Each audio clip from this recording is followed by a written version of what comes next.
It's the hard knock life for us. It's the hard knock life for us. What's up, baby? It's Sunday. Yeah, I know I said I wasn't streaming Sundays, but here we are. Good morning. And the cryptocurrency market is giving me hope. We're going to talk about the Saitama situation here in a second, guys. But I am so excited. I am so excited to see that we're having some stabilization in the market. And honestly, if you ignore the whole war going on, right? Which is funny, right? By the way, like the media just stopped talking about the war now. That's not interesting anymore. That's very interesting. So I'm just glad to see that cryptocurrency is doing decent, right? We haven't had a huge dip or a huge dump like we thought we were. A lot of people thought Bitcoin was going to hit like 32K or something like that. But we're trading around the 45,000 mark. So absolutely insane. Welcome everyone. What's going on? Good morning. You look at this, too many comments for me to read, so I'm going to go ahead and get like the first five. God damn. We have Baron, Nathaniel, RD Price, ZX. There's so many guys. I can't go through them right now. Okay. So the big elephant in the room, and I'm going to get Sandstorm in here in a little bit. Let me go ahead and invite Sandstorm in here. I'm going to get Sandstorm in here in a little bit, and just a bunch of people. They want to come on. We're going to have a nice long stream this morning. Give me 1 second. Let me go ahead and hit up the influencer group. Yeah, but okay. So the big elephant in the room, right? The big elephant in the room is, and let me take the first sip. Hold on. I know you guys are edging. Okay. Why can you trade Saitamask, Saita Realty on Uniswap? Well, they explained it in the AMA yesterday. And I want to explain why it's the same thing as Saitamask, but on a smaller scale. What's up, Crypto Realist? I sent links to the thing. So if you guys want to jump in, feel free. The first sip. First eggplant in the room. Hey, let's go. Let's go. We got the dust storm. The dust storm, baby. That's because I was using dust to buy that shit. Yeah, so here's the explanation. They explained it yesterday on fucking Just Moonshot. What's up, Mr. Liddy?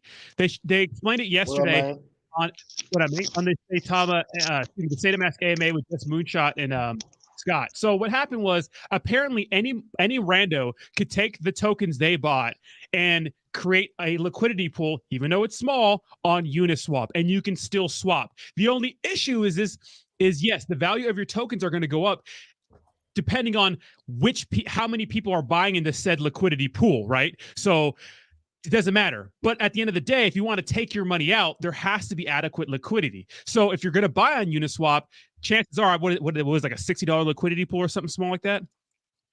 I don't know. I just swapped over like 10, 15 bucks and then swapped it back, and it all went through flawlessly. You swapped it back and it was good? Yeah. Wow. I don't think...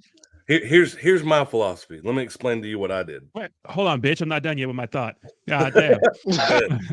But Saita Realty is the same shit. Or excuse me, Saitamask is the same shit. You can't swap all your tokens out because they haven't added enough liquidity. So what's the difference? Yeah, well, send it. When I was listening to the AMA yesterday, Russ was saying, okay, Saitamask is a portal to the blockchain. That's really all it is. Well, that was ringing in my head for hours. I was at the zoo with my family. We left. We were going down the road. We went to get something to eat. I was listening to it for a little bit, and I heard him say that. And all the way home, because we went all the way to Columbia, it just kept, I was like, it's just a portal. It's just a portal. And then it finally just hit me last night, and Jeremy was live, so I hopped on. And I was like, if it's just a fucking portal, that means that it's not exclusive to Saitamask, because therefore you can buy it anywhere. Yeah. And then he was like, well, try it. And I tried it and it worked. And then he was like, can you sell it? And I was like, sure. And I sold it back and it worked. Can you send me the link to exactly where you got it? Or the exact like contract address, maybe the exact Dex tools? Because we should be able to see it on Dex tools then, right? You want me to just send you the Etherscan? Yeah, exactly. Yeah, I would like to. And then, yeah, so what Max was saying, or not Max, but what other people were saying is that, yeah, any rando could just take their tokens and make a pair on Uniswap. That's not how it works, though. So, I mean, I don't know. I mean, I guess that does work, right? That does work. But you also got to think, if it really is just a portal to the blockchain, right? Then is it not? You can't, because the way I was thinking about it, Saitama has to have its own blockchain in order for it to be exclusive on Saitamask. But Saitama is an ERC20 token, and Saita Realty is also a ERC20 token. Exactly. So therefore, how is it exclusive to only that app if it's an ERC20 token? That's where I get confused. Exactly. Yeah. I mean, that's the point I was taking away. I took away from the TARP or whatever the fuck, the Just Moonshot interview they had on Scott's channel. It's in your DM. Pull it up. I mean, all right, then. People can verify the contract address that I bought and sold from and everything. Yeah, Saita Realty right here. Let's go check this out. That's when I sold it. Dude, this is the real Saita Realty right here. This is real. Exactly. And I bought it and sold it on Uniswap. It says for $0. Yeah, it wasn't much. It was dust. I paid transaction fees just to prove a point. Okay. Let me see. Let me go Saita. But it doesn't change the fact that I was able to push money in and pull money out. Yeah, exactly. I wonder how much though, because yeah, so that's what they were saying. So they addressed that. Let's go see if we can, because I think we could see it on Dex Tools. But see, when I talked to Dean last night when we were texting, he was like, "That's the same contract address that I have," and I was like, "Yeah, I know." And he goes, "Well, they're telling us that we can't sell right now because there's issues with the liquidity." And I was like, "So if you're going to sit here and tell me that the reason you can buy it on Uniswap is because somebody put a small liquidity in there, but at the same time you can't sell on the app because there's liquidity issues, then to me that just sounds like you can buy it on Uniswap. They both have the same liquidity issues." Yeah, so this is it right here. And these are I think these, so this is the one from, you could say, Uniswap. So the liquidity for this is only $146. So you can swap $0 transactions. It'll let you do that. And the issue with Saitamask is that with Saitamask, it's similar, but on a larger scale, right? Because they have like what, $40,000 of liquidity, and some people have thousands of dollars worth of Saita Realty tokens, and so you can't take them off that app. You can't sell them right now because they need to inject liquidity. So it's similar to the Uniswap thing, but you can buy it on Uniswap. Apparently, this was made by a random person. Some random person took their tokens and put it on here, and that's why you could swap it here. So if they can add liquidity to this somehow, you can swap Saita Realty. But I'm not understanding, why is this even possible? Why are you able to swap Saita Realty on Uniswap just because someone made that contract, or use it for Uniswap? I don't know. Now it's starting to get way more confusing, in my opinion. Exactly. And this is how the chart would look on Uniswap. This is a Uniswap reflection right here. I'm not sure how it looks in Saitamask, because you can see the total holders because they cover it up. Like, supposedly, from what I heard, they bought the whatever on Dex Tools to keep the graph from showing on Dex Tools because they don't want anybody to see it on Dex Tools. Yeah, absolutely. I believe you. And why would you buy something that you can't see the chart on? Exactly. And you know what's fucking hilarious? Max is like, "Oh, it's on Dex Tools. We sent it to them, or it's on them. We're waiting for them to put it up." So why the fuck can Uniswap get it up so quick, or whoever's doing this shit? Why is it reflecting so well on here? Look now, at that 1 of 99 Dex score. Ugh. I know. So it has the proper amount of holders is reflecting correctly.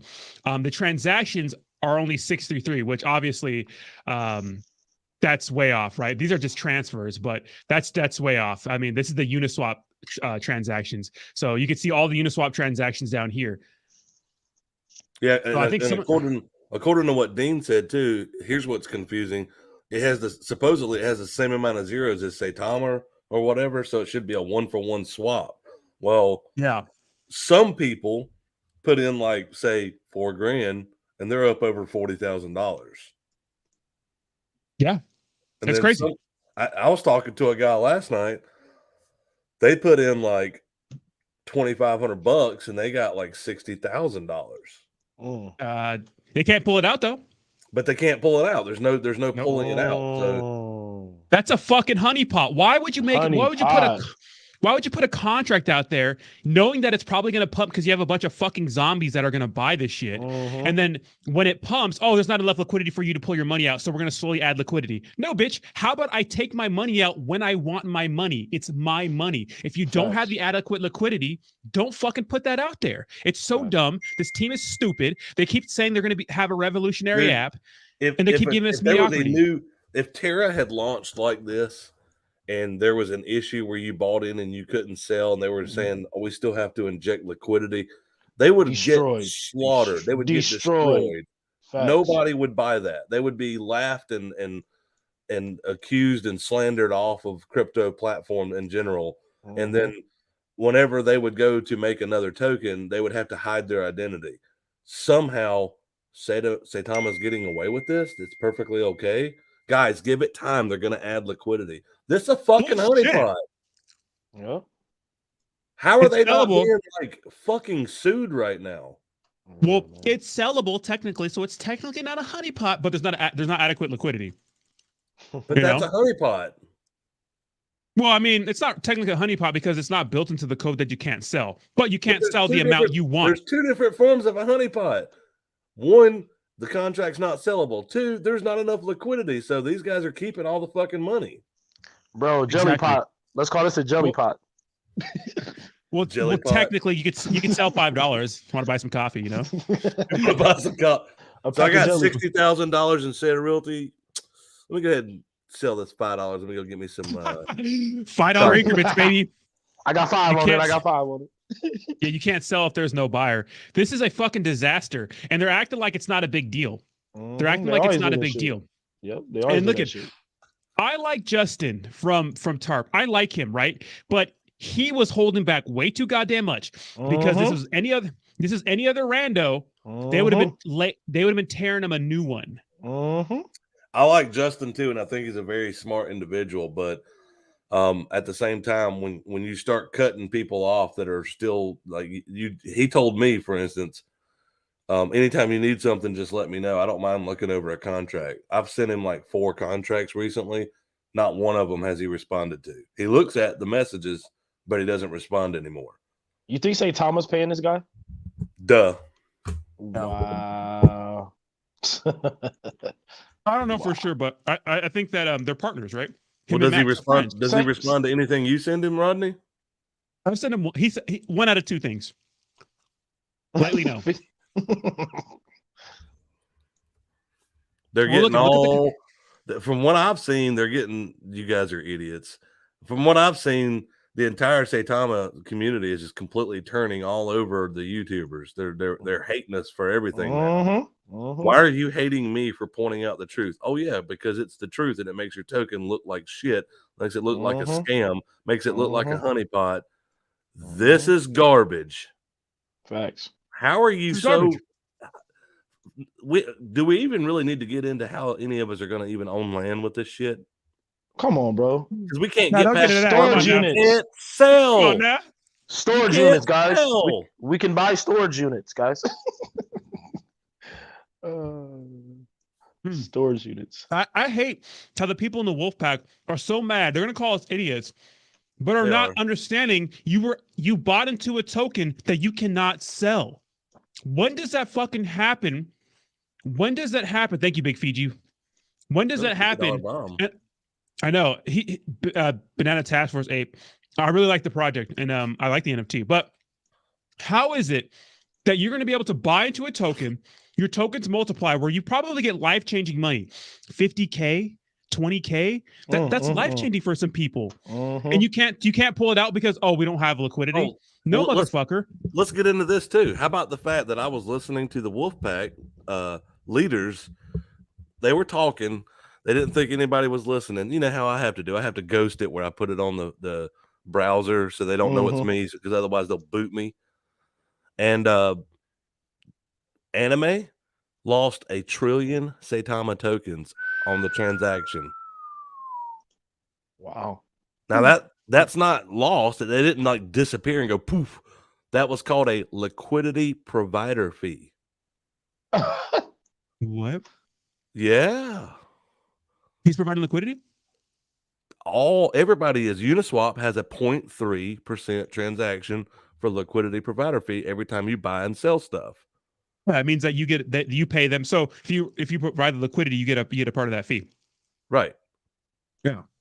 0.3. So if I don't know how much Saita Realty he bought, but he was charged 1 trillion Saitama for the transaction. What the fuck? That must have been an error.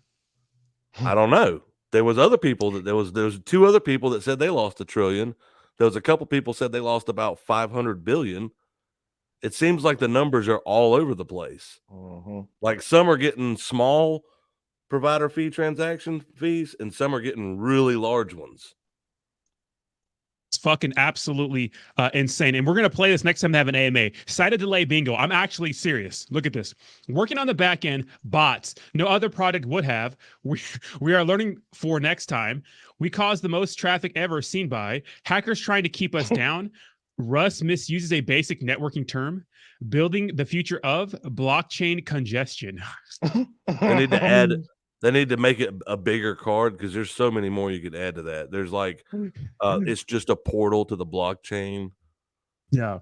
Thank you so much for the $50 donation, Big Fiji. I appreciate you. That is a very solid project. I like it. I like the NFTs. I think they're sweet. I think it's gonna stick.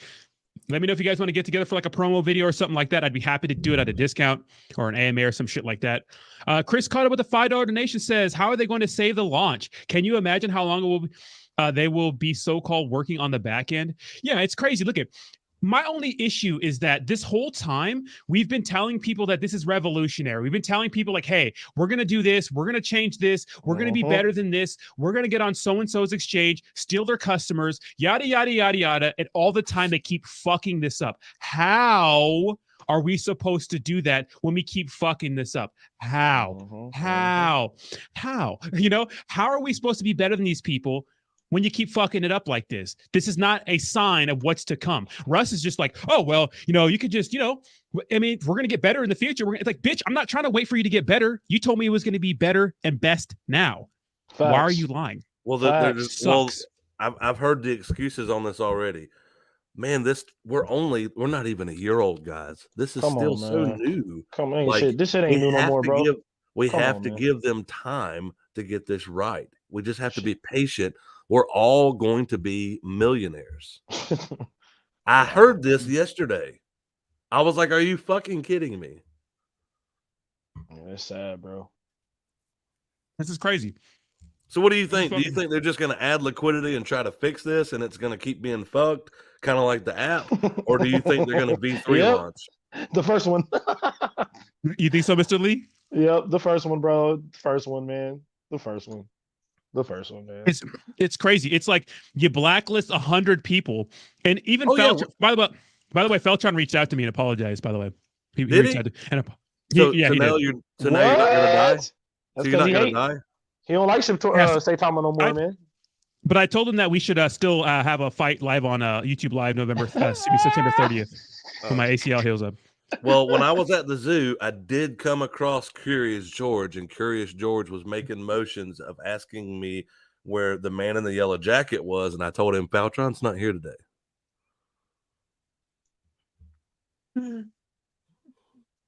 He's not he does this every time. He gets upset. He apologizes. He was upset about he told me, look, I'm not trying to dunk on him here. He pretty much told me he was upset because of the whole Saitama thing. You know what I mean? But he even said that blacklisting wallets is a no-go. And that's what they did. They blacklisted 100 wallets because their dumb asses didn't put a cooldown time in and didn't fucking set the right price. So they're punishing people who got in first because of their dumbassness. And then TARP, just Moonshot's pretty much saying, well, you know, hey, man, it's hard building this from the ground up. Yeah, no shit. So why are we holding them accountable? It's like, check this out. If you fucking run over a person while you're texting and driving, you killed a person. If you're it's fucking still vehicular manslaughter. If you're malicious, if you just lost it that morning and you run over a person on purpose, the outcome is the same. I know their intentions were a little different. I know that's everything sometime, but these guys fucking suck. So we need to hold them responsible. Didn't Dean get blacklisted too? I don't even know. Did he? I think he did. Oh. But I mean, what was the reason for blacklisting all these wallets? Because they didn't think it was fair that they got so many tokens. But it's like, it's not their fault, stupids. It's not their fault. It's your fault. So why are you going to blacklist their wallets? They got in first, you know? I'll tell you this, the space that I was listening to, they all sounded really upset with the devs. They were talking about holding the devs accountable, the transaction fees, the liquidity provider fees being outrageous on some people then less on others. They were like, what are we going to do, guys? What are we going to do? And then they were like, well, the AMA is about to start. What we're going to do is we're going to go in there and we're going to be respectful and we're going to give them a chance to answer the questions. And I was like, you guys are literally saying everything that we've been saying on YouTube, but you attack us, call us fudders, threaten us, slander us. And then after the AMA, you're like, listen, guys, this was a calculated attack. This is corporate sabotage. That's what they were saying after the AMA. This is corporate sabotage. This is calculated. This shit happens in the business world. How do you guys not see this? Well, that came from PR Torres, didn't it? Yes. Well, he's stupid, you knew exactly who was talking. Yeah, that guy's fucking a mouth breather. So what do you expect for PR Torres? Look at that guy. You ever look at that guy and like, wow, that guy's dumb. He's like, look, right at 5:00 when it was supposed to go live, the entire chart dumped. That's calculated. I'm like, that's every fucking token. You buy the rumor, you sell the news. That is not calculated. That happens on every token. He doesn't know shit. People say we don't know shit. That guy really doesn't know shit. He really has no idea what he's talking about. He's just lost in the sauce. I give him something. I give him that. He's a good businessman. He's making money, but he's still stupid. So, yeah. But the whole Faltron situation, I would not feel good filing a police report on someone for saying something like that because I think that's a bitch move. But to be fair, in San Diego, California, it is so hard to get your concealed carry permit. I cannot get a permit to have a gun on me. It's so hard in San Diego County. It's like impossible. Really? But it really is. It's so hard, dude. But if I file a police report and say someone's trying to kill me, I would get one. So that's the main reason why I considered it. But you have to file the police report in order to be able to get that. Oh, yeah, because I could just say, "Hey, some guy threatened me," but you have to have a legal documentation. I guess they're refunding the blacklisted wallets, but exactly, they did say that. I'll see it when I believe it, which is nice. That's a good thing they're doing because they have to do that, or it'd be a total injustice. So something similar happened last time, but they ended up just relaunching the contract, and they don't want to do that again. So, well, let's hypothesize real quick because we did this last night on Jeremy's channel, and I'm curious what you think, Rodney and Liddy. I think that when the liquidity unlocks at the end of May, you're going to see a Saitama V2 with a marketing wallet. Dude, I fucking hate the marketing wallet shit so much. Guys, we caught them in a lie. Listen to this. We caught them in a fucking lie. Why? Why have we caught them in a lie? Check it out. On an AMA with the Stealth exchange, Russ explicitly said when a question was asked, who is providing liquidity to Saitamask? Russ said the dev team. The top wallets in Saitama that have been dumping Saitama are the wallets providing liquidity for Saitamask. That means that Saitama, the dev team, has been spending tokens. They've been dumping tokens. Right? They have to sell. Duh. There's your calculated corporate sabotage, Torres. Yeah. Those wallets, I made a video about it. Those wallets have been sending money to other exchanges. There was $100,000 transaction around the Islam Makhachev partnership around that time that was sent to an FTX exchange. If the Saitama dev team are the ones providing liquidity to Saitamask, if they are, one, I think that's fucked up. I mean, they could do it, but one, they're going to be getting the fees back, so they're going to be making money. But the thing is, Russ keeps saying, we're paying for this out of our own pocket. We're paying for this out of our own pocket. We're paying for this out of our own pocket. No, You're not paying for it out of your own pocket. You're selling Saitama tokens, which is fine. But stop telling people and acting like you're this big fucking baller, which you may be. I don't know, but you filed bankruptcy 2 years ago. Well, just be honest about it. Like, I don't know. Be honest about it. Where are you getting the liquidity, right? Oh, you're getting it from Saitama. Why don't you just tell people, like, look, guys, the price, it's going to come down because we're going to use our Saitama to provide liquidity. Guess what? Nobody's going to be mad at that. No one will be mad. Nobody. They're going to go, okay, the price is going to take a hit, but we're going to have liquidity for Saita Realty. And then yesterday on the AMA, he says, oh, we don't have enough, but we would like to have money to get a big team around Max. It's like, motherfucker, 2 weeks ago, you fucking ding dong, you came out and you said, oh, we're having a multi-year, multi-million-dollar deal with fucking Eagle FC. Why are we spending millions of dollars, or want to hypothetically in the future, for Eagle XC when we need to get? This fighter shit is really getting on my nerves. I don't understand it. I'm with you on this. I don't understand it. I like the partnerships because I get it when it comes to building a brand. But then saying we don't have money for shit, it's like, well, Russ, I don't know. Look, I'm not no fucking financial guru. I'm not a financial guru. But if I had option A, hey, pay a bunch of fucking smart guys to help fucking Max, or B, promote a fighter, I'm picking fucking A every time. God damn. I don't understand it either, man. It doesn't make any sense. Like, why do you keep funding this garbage? Come on, man. It's crazy. It's crazy. I know, guys, I'm getting a little salty here, but it's crazy, you know? No, that's not salty. It's like, what is that doing? Yeah. What is it doing? Build hype. It just builds hype. If you're buying these off, like, not even tier 1 fighter stuff, like, nobody watches it. I know. It's a waste of money. I've never even heard of it until they were like, we sponsored Eagle F. I was like, what is that? Yeah. Well, I know a lot about, I know a ton about MMA. It's like the second, crypto and MMA are like tied in my favorite things. MMA is one of the biggest ones. I understand what they're doing because Eagle FC has the potential to be a big organization in the future. It doesn't look good because the UFC pretty much holds like 90% of the market share. It's UFC, Bellator. Real quick, Awesome Austin. Let me finish my thought. What's up, baby? I gotta take this call. Love you guys. Have a good one. You too, Sam. All right, Sandstorm.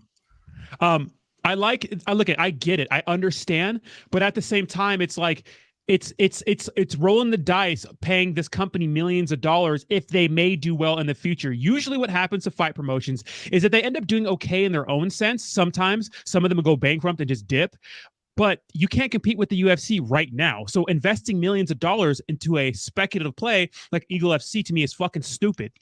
You know? What's up, Awesome? What's going on, buddy? Just fucking roasting these fucking dweebs. You doing all right? No, I'm fucking pissed, man. I had 2 bagel sandwiches, which were delicious, but I'm mad.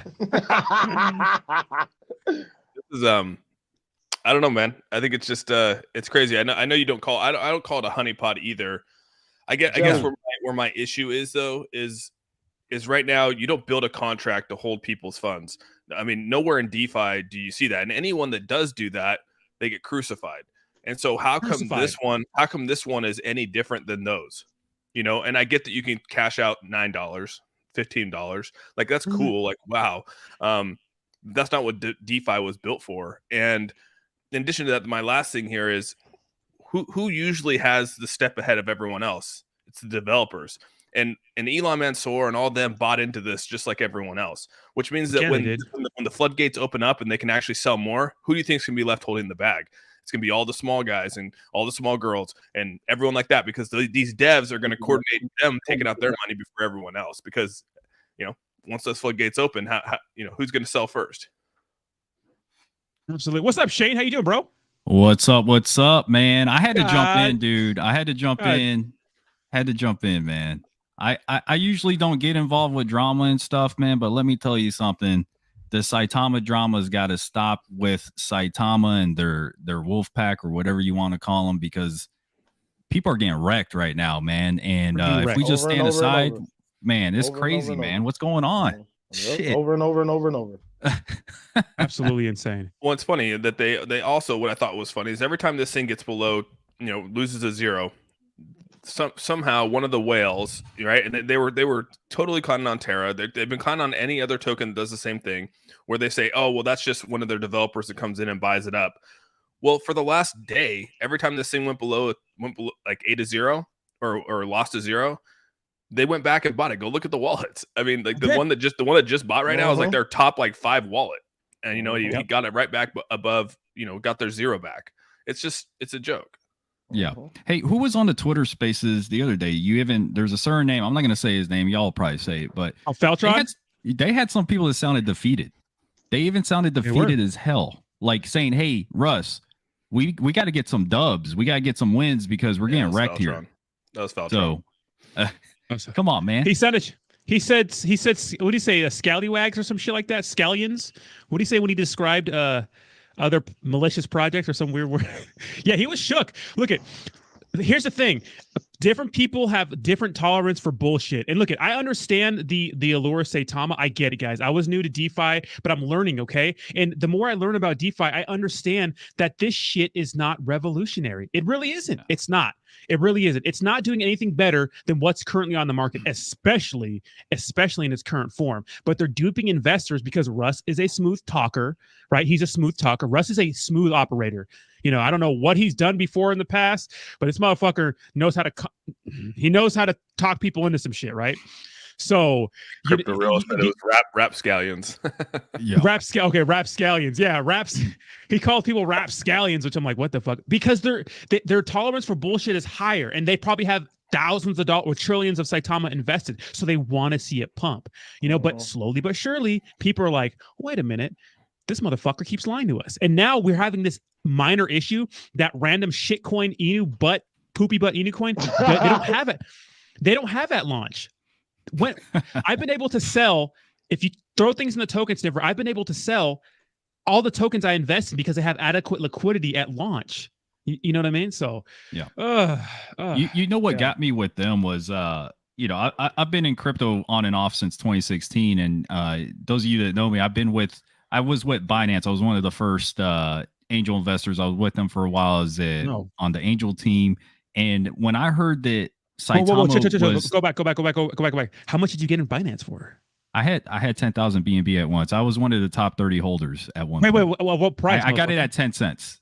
I got it at 10 cents. Damn. I did a video on Binance. That's a great story, isn't it? Yeah. Continue. But this is what I'm saying, bro, is that, and I know a lot of people here are new, like they've been in for like a year or two, but they were calling people in Saitama were drinking Kool-Aid where they were saying, hey, they're the Binance killer. And right away I was like, bro, hold on. No. The Binance killer. Like, hold on, dude. Slow your roll. You got to prove yourself first. And then so I waited.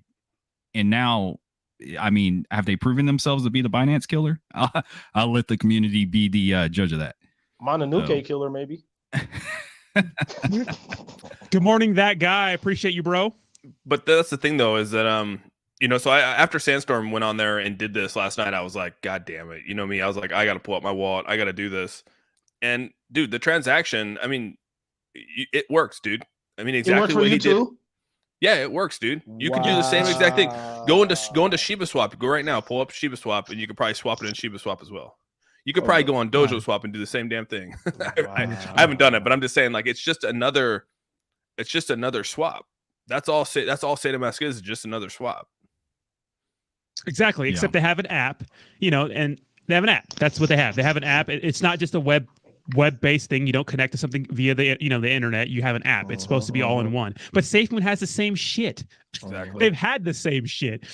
And they're actually the first token that had those crazy tokenomics, right? They came out like a month or two before Saitama. They have a swap. They have an app, which is clean, right? No one talks about it. They had 3 million wallets, right? Not holders. They have 3 million wallets. And they haven't been able to get listed on a top tier exchange because of probably the tokenomics. And maybe have you gone to...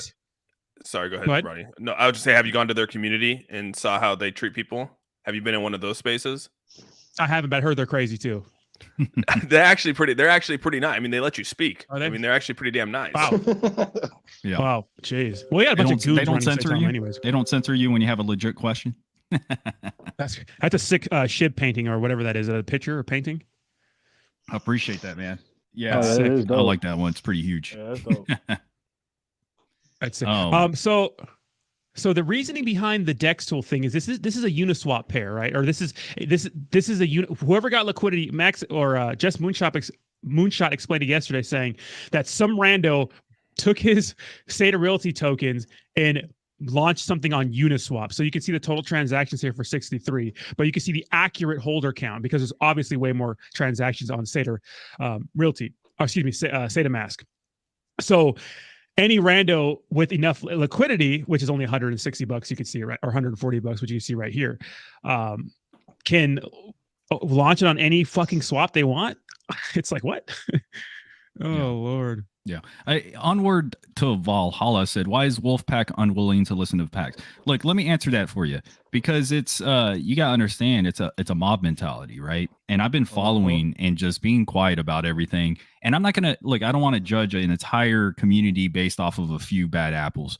There are some good people that are in the Wolfpack. They are true Saitama holders and they're positive. So I don't want to judge people like just because they say they're part of Wolfpack. However, you do have certain leaders and people in the Wolfpack that are really giving it a bad name. And I think that's where those people are unwilling to listen. They're just so biased.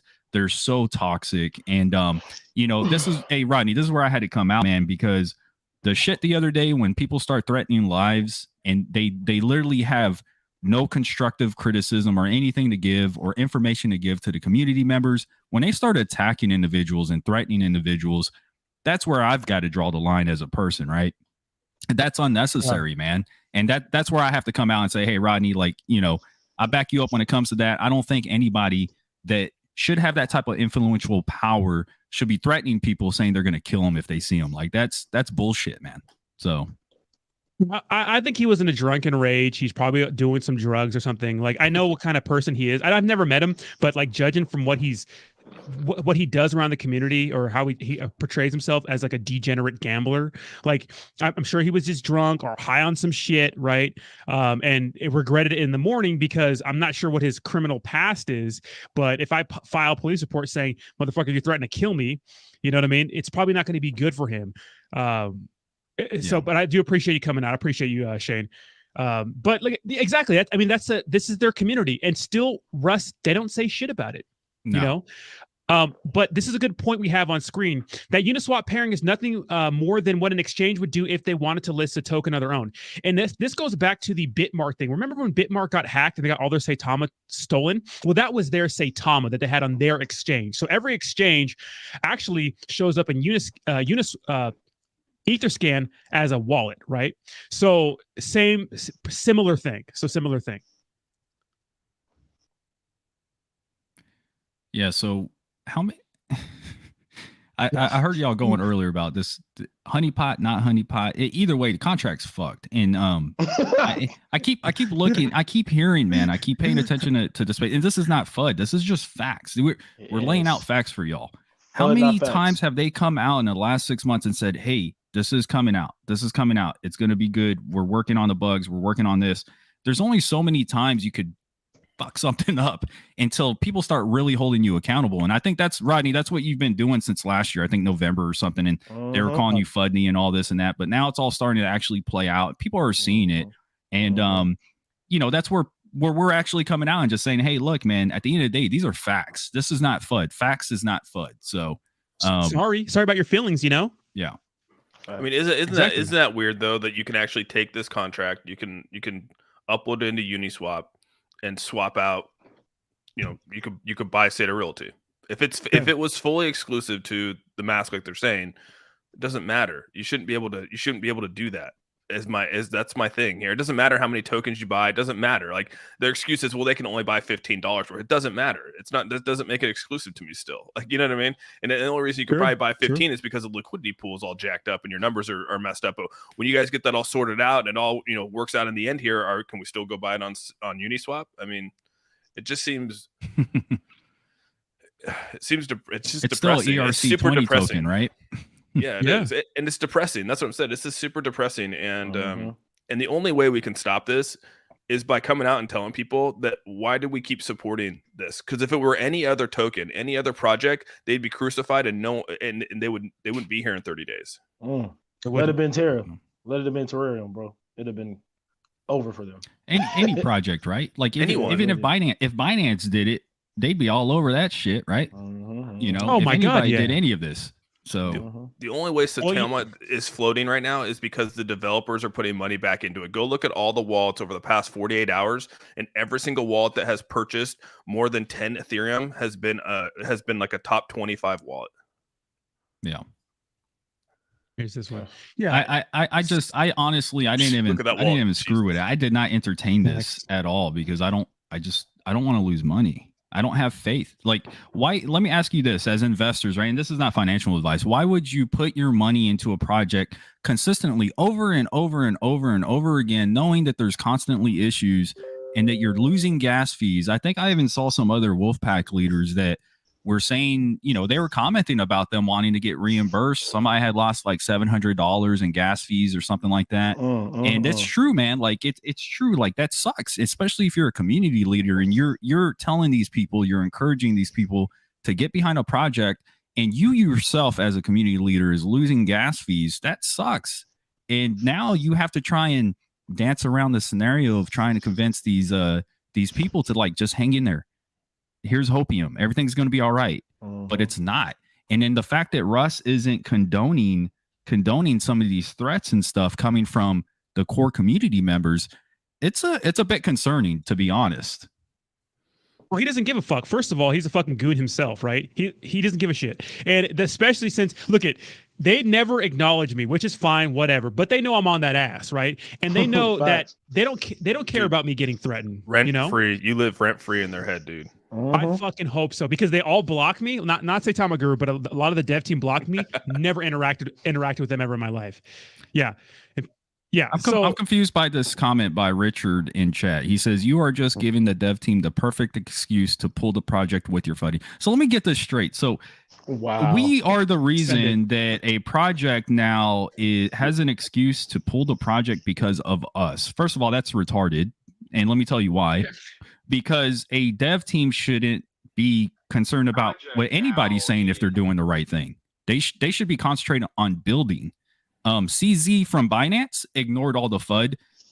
You got to remember, in 2017, I had to come to people when I was on the Agile team, and I had to explain to people what Binance was, and they used to tell me it was a scam. And they used to call out CZ and call him a scammer, this and that, before they knew who he was. He had like 2,000 followers. And let me tell you, he never responded. He never rebutted. He didn't do anything. There were no excuses. They built their team, and they delivered. They delivered. Obviously, look, the rest is history. So that comment right there, I mean, that doesn't make any sense to me, man. Well, you can't expect. You look at Saitama preys on new investors that have not been in DeFi. Look at I've been investing in crypto for. They do for a couple of years. Let me tell you how they do it. I've been invested in crypto for a couple of years. I never got in deep like I did recently in the past 6 months or so. I'd say since June, I've been in deep with like meme coins. But meme coins to me, especially being a content creator, opened up the whole world of DeFi. So I'm fairly new to the space, but I spend every day researching this and all types of other products. I know I talk about shitcoins a lot, but I'm very familiar with a lot of other projects, especially Binance. And they started as an ERC20 token, right? They made their own blockchain. They did it, right? They did it. They came up. Now, unfortunately, Saitama preys on new investors that don't know anything. They get people like Willie D, right? Who the fuck's Willie D? He's a fucking retired rapper that got busted for scamming people 10 years ago, which I didn't know until CoinMarketCap put him on blast. Well, who does that target? What community does that target? Okay, what about that shouted out Saitama video in a third world country? It's like, to me, and you see all those small transactions, to me, that's what they do. Now, people might call that cruel or whatever, but I feel like that's what they do. And I think it's fucking obvious, because no person who's been in DeFi for a long time, no big brain communities are fucking shouting out at the top of their lungs, Saitama. They're just not. Hey, let's be real, Rodney. Saitama has been out longer than majority of these shit coins in the market. They have no excuse to keep failing on launches, to keep failing on promises. If tokens can come out and have easy, nice launches, and these guys been in the game longer than everybody else, bro, there's no fucking excuse, man. Yep. Somebody said, if Russ wrecks Lambo, it's our fault. Right. Well, it just goes back to the whole thing that they were joking about, right? Where, Russ killed the dinosaurs. Oh, Russ, it's just funny to me that that mentality is going back around where they're saying that we're killing the project. Like, I didn't build that contract. Wow. I wasn't the one behind Saitamask building it. I wasn't, with Max behind closed doors doing this. How is that our fault? We're just talking. We're just delivering. We're just delivering this, dude. That's all we're talking about. We're supposed to lie to people, bro. We're supposed to just lie to people. That's what we're supposed to do. That's our job. Yeah. You know what's sad about Saitama is that, like, I saw another comment. There's a lot of people who are new to DeFi and they jump into crypto, and the first thing they see is the Saitama drama, and then they're like, why the hell should I get into crypto? It's not encouraging for a lot of new people getting into the space. They're like, you don't see Wall Street doing this shit, man. Like, right. And this is supposed to be better, but it is what it is, man. Well, I think with Wall Street, you do see it, right? You'll have these articles that will come out, right? These whatever it is. It's almost like it's classier in a way. Like we're not at that level yet of like being classy about it. Yeah. It's the degen open world, and you've got 18-year-olds, 19-year-olds who can get into it. And that's what's great about the DeFi space is that you can jump in here, but a lot of people are taking their knowledge and just believing what these devs and community members are saying. You got to do your own damn research, man. You got to do your research all together from all angles. So let me ask you guys this. So I was on a space yesterday. What do you think happens here in 41 days when that liquidity opens up? They say Russ said that he was going to lock it back up. What do you really think happens? 41 days. I think it's in 41 days from when the isn't it May? I can't remember the date, but it's like 41 days away that the liquidity unlocks for wow. Saitama. That's a good question, man. Who knows? They're going to come out with version 3, 4, 5. Who knows? Yeah, they're going to veto it. They have to because they don't have a marketing wallet built into the contract, and they pretend like they're fucking poor. But they've said on record that the top wallets are they belong to the dev teams, and they are selling. So I don't want to hear that bullshit about we don't have money. We're paying for everything out of pocket, which is not the most complete utter bullshit you've heard in your life. We're paying for everything out of pocket. Someone asked him. Yeah, someone asked him yesterday, or was it yesterday or the day before, if they were planning on going into another contract, and he said, absolutely not. Why would we do that? Right. Think about it. If they went to a new contract, everyone would see how many holders they really have. So, I mean, I don't know if they want to do that, man. Wow, you're actually right. You're actually right. I mean, they could airdrop those other wallets the dust they already have in them if they wanted to go that route. Wow. I actually felt like they already showed how many people they have when they came out and said, why are we number 6 on this the OPX listing or something like that? Like, why aren't we have more? Yeah. And they're like only have like 900 people that signed up for it. Yeah. Where are all our holders at? And look, man, I want to say this because I know a lot of you don't know who I am, but I want Saitama to succeed because I want investors to win. I want people to gain money, not lose money. So for me, and I know Rodney, I know a lot of people here, they don't want to see people get destroyed and lose their money and shit like that. Of course not. So at the end of the day, we want this to be good. If the dev team's listening, man, like I know they do, like y'all know what's up. Y'all just got to chill the hell out, listen to the criticism and actually take it for what it is and stop getting so butthurt about it, man. Just build, deliver, execute. And Russ needs to step up to the fucking plate and tell his holders to calm the fuck down and quit being so disrespectful to everybody. He still has not said that shit yet. Like, that shit's ridiculous, bro. Nope. The thing is, you're right. We don't want anyone to lose out on this because the saying is that, as long as you don't hold, you haven't lost, right? And so there's people that are down a lot of money, right? Money that they actually put in, like their initial money, they're down significantly. And so it's like those ones that haven't sold that are still maybe holding out of hope. You do want those people to get something back. And so that's why I want to be successful. And so the people are like, why do you keep fighting this? At the end of the day, I think that we just need to change the leadership. I mean, if the original leader could leave the project, then these people can leave the project too. Facts. Wow. Yeah. Let's see. Kravis with a $10 donation says they should have never came out with an app. I don't think they were suitable enough to do this kind of work, and that's not cool. They should have just worked their ass off and gone on exchanges and get rich off of it. That's what I said, man. Yeah. I mean, the thing is, like, the issue is, guys, and people get mad. It's that the issue is, look at, in what was it, September, they were telling us that the app was ready, it was ready to go. They were going to launch it on November 13th. Then the CERTIC audit thing happened, and all these things were promised and never delivered. So I think, as a logical person, a logical everyday Joe, I think we understand that it takes a lot of time and effort and testing to make an app, especially when you say that's going to be revolutionary, especially ones when you're talking up, acting like your shit doesn't stink, saying that we're not going to need Binances, we're not going to need top tier exchanges because we want to be those things, right? Because we're going to be those things. And then saying it's going to be done November 13th. I understand that. I get it, that shit takes a long time to do. But saying that it's going to come out in like a month or 2 months and be better than everyone else, to me, is far-fetched and absolutely ridiculous. And that's what they did. They keep over-promising and under-delivering. That's the issue. Yeah. And why didn't they create, let me ask you this, why didn't they create their own damn blockchain? Why didn't they do what all these big dogs did? Like, if they're the Binance killer, how come they didn't create their own blockchain? And let me ask this, why the hell aren't you on Binance yet? That's in Q4 of 2023. That's Saita the roadmap. Saita chain. What's up, Kings? What's going on, brother? I'm about to be in trouble. I was supposed to meet the wife at church, but I decided to get in trouble, man. Aren't you an OG Saitama holder, man? You got a lot of respect in the game there, man. I'm not gonna listen. I guess I've never had to deal with a lot of the other struggles that other people did when it comes to the hate, the heat.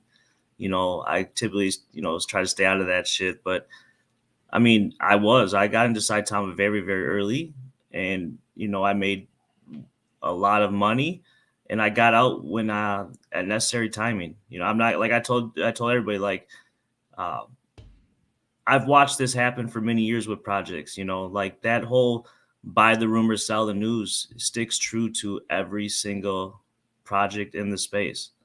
And on Friday before the Saturday before the launch, I got out, and that's just me being 100% honest. I wasn't willing to take a risk after the news dropped of what was going to happen, and it proved itself once again.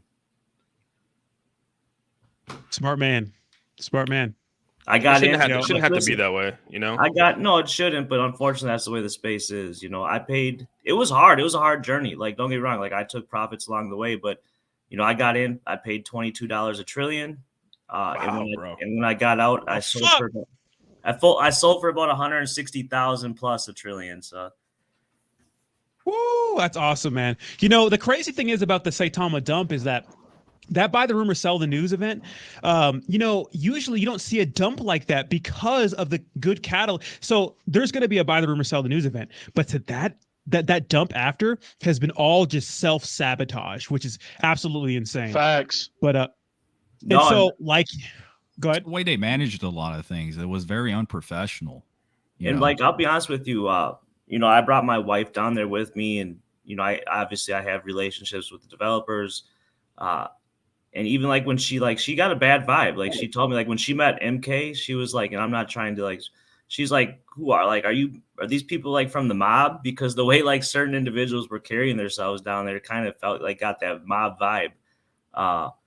But at the end of the day, I went down there to meet people in the space that, have become friends of mine and stuff like that. But, when you guys were just talking about the whole app thing, I've been talking to some tech companies myself. And when it comes to an app, something like that, they will standardly tell you that it's going to take at least a minimum to 8 to 12 months to develop an app like that. Absolutely. And we had a guy in our community who actually works with, I think it was Disney, the streaming service, but he works with a lot of developers. And he says that they go through some rigorous testing before they even say anything about an app. You know what I mean? Oh, 100%. 100%. Saitama's built on hype, man. It's not utility. There's not projects. There's not apps. There's not launches. They're all hype trains, bro. They're built on hype trains. Yeah. I do get that goon mob vibe from those guys. 100%. Facts. If you ever want to meet, I'm just saying, if you ever meet MK in real person, Like, I'm not gonna lie. Like when we, you know, obviously met each other for the first time in person, like he's got an entourage of like 10 guys and he's got like armed security all around him. Like you got that mob feeling, you know, like. Yeah. Yeah, you know, and then you kind of, that's why I don't think they ever like publicly tell people to, hey, stop talking bad, because I think they like that shit. I don't think they mind people talking shit to the community and having the main community leaders that they have run their AMAs out there involved in all kinds of crazy shit with like people like me and stuff like that, because they're not a professional company. That's not how they portray themselves. Yeah. They portray themselves as fucking goons. I saw the hand tattoos. I thought about it. I'm just kidding. You know, I thought about it. Yeah. But I would exactly. I have good friends who have had. Hey, I have good friends who have hand tattoos. That's my business. That's King's broadcast logo, though. Yeah. There it is. Exactly. So if he had a fucking wolf on his hand, then maybe we think a little differently, you know? He got that covered up already. I know, right? But no, look, what you're saying, man, it's true. Like they have to live off the drama, right? That's their marketing strategy, right? It worked in the beginning. I mean, now they're getting attention now, but it's not the right attention. It's the wrong attention. And anybody that can see clearly, it's clear as day that these guys are just failing. This project's failing. Even community leaders in the Wolfpack are starting to get discouraged. And once they get off board, which it will eventually happen if this continues on, it's over. It's truly over. They'll still be around, but I mean, it's not going to be. They're not the Binance killer, and they never will be. I'll tell you that right now. Well, like Shane, like we've talked. Well, we know what it's really come down to. It's a money grab. Yep. Seizing every opportunity to line your own pockets on the backs of, unfortunately, I hate to say this, 350,000 plus other individuals. Sound like the government. 100%. Yeah. 100%. Stop the FUD. I want to get off. Yeah. You know, it does suck, man, that the chart's going down. And I know a lot of you are holding, man. And like I said, we don't want to see people lose money, but at this point, I think a lot of people are just holding because they have to hold, man. They're in such red losses that they have to hold. But man, it sucks. Man, I made a business decision the other night when I was streaming with a bunch of people till 4. I'm like, you know what? I'm going to take a chance and put a little money in this Saita Realty thing, because I'm like, I know that a lot of people are going to buy into it. And it sucks that I put $500 into it, and it says I have like $90,000 in tokens, but I can't even do anything with it.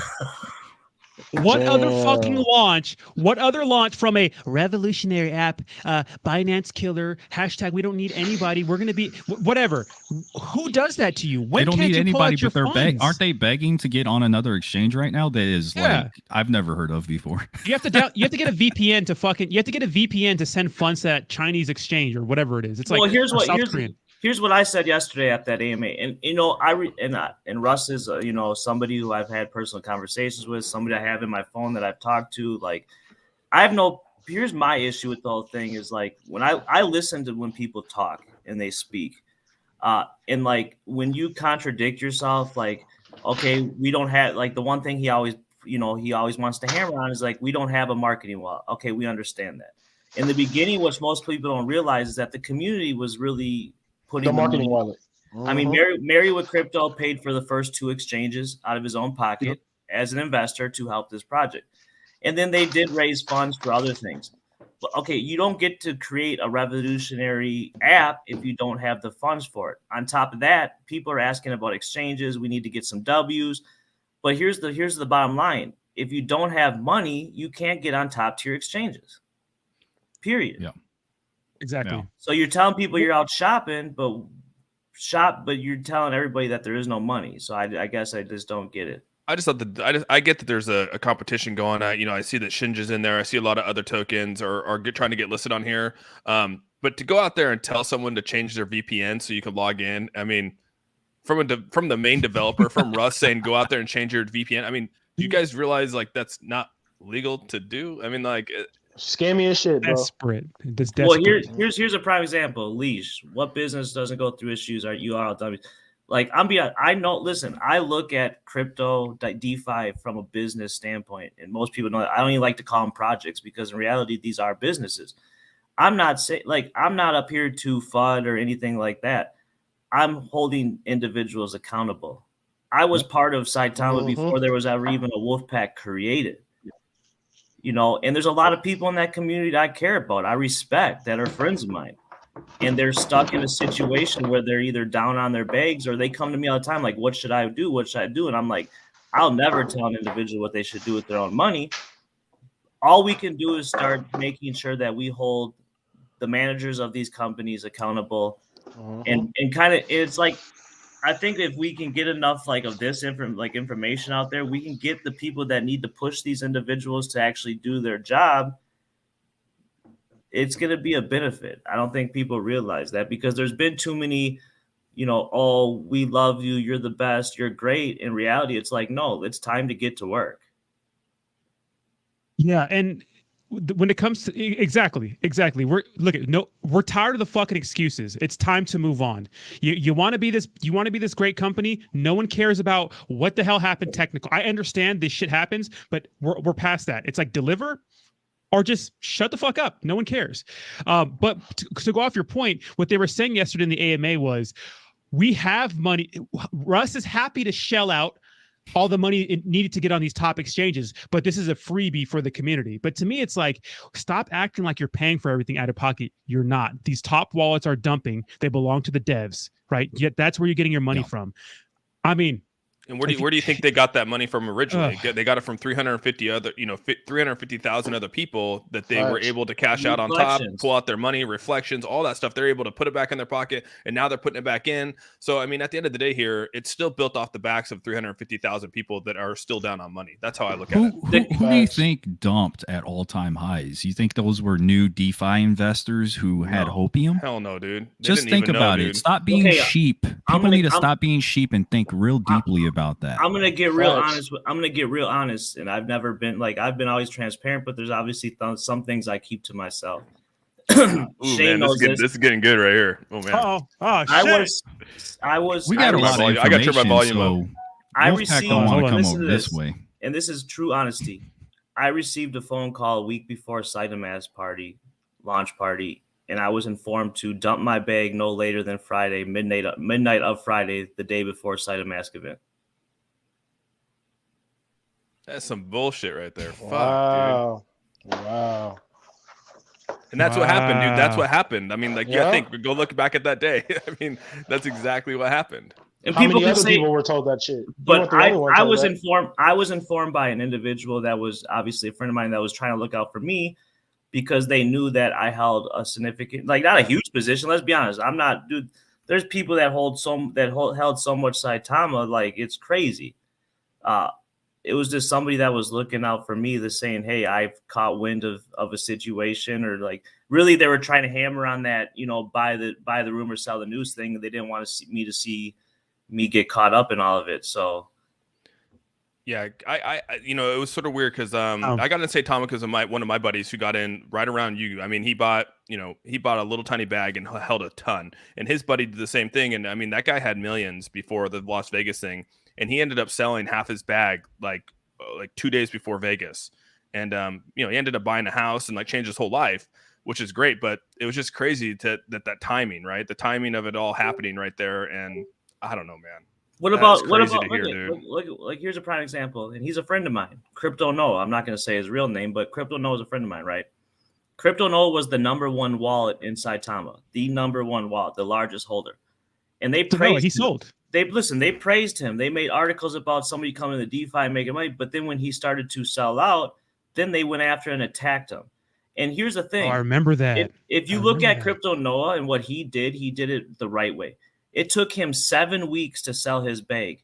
And the way he did it was from a technical point of view. He gave opportunities for these 350,000 people that wanted to get into Saitama at a better price. He gave them that opportunity. He created the necessary movement on the charts to gain those. And like, I'll be honest with you, I never seen somebody sell so good.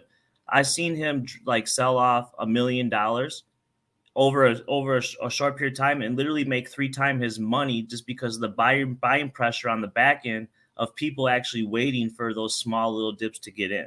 Yeah, no, that's responsible profit. That's the responsible profit taking that you're supposed to take, and it's not responsible profit taking because you want to save everyone else. It's responsible profit taking for yourself too, because you're because when you dump your bag, you're buying all the way down. You know what I mean? You're averaging out all the way down to the bottom of when your bag's done, and it's like I don't understand why people do that. You know what I mean? It blows my mind. I'm gonna hit the restroom real quick, guys. I'm gonna hit the restroom. I'm back. He was honest with me. He's like, if I was trying to hurt, if I was trying to hurt or destroy a project, I would have done my whole bag. That was never. He's like that. I loved what the community was, and he's like, that's why it took me 7 weeks to sell off.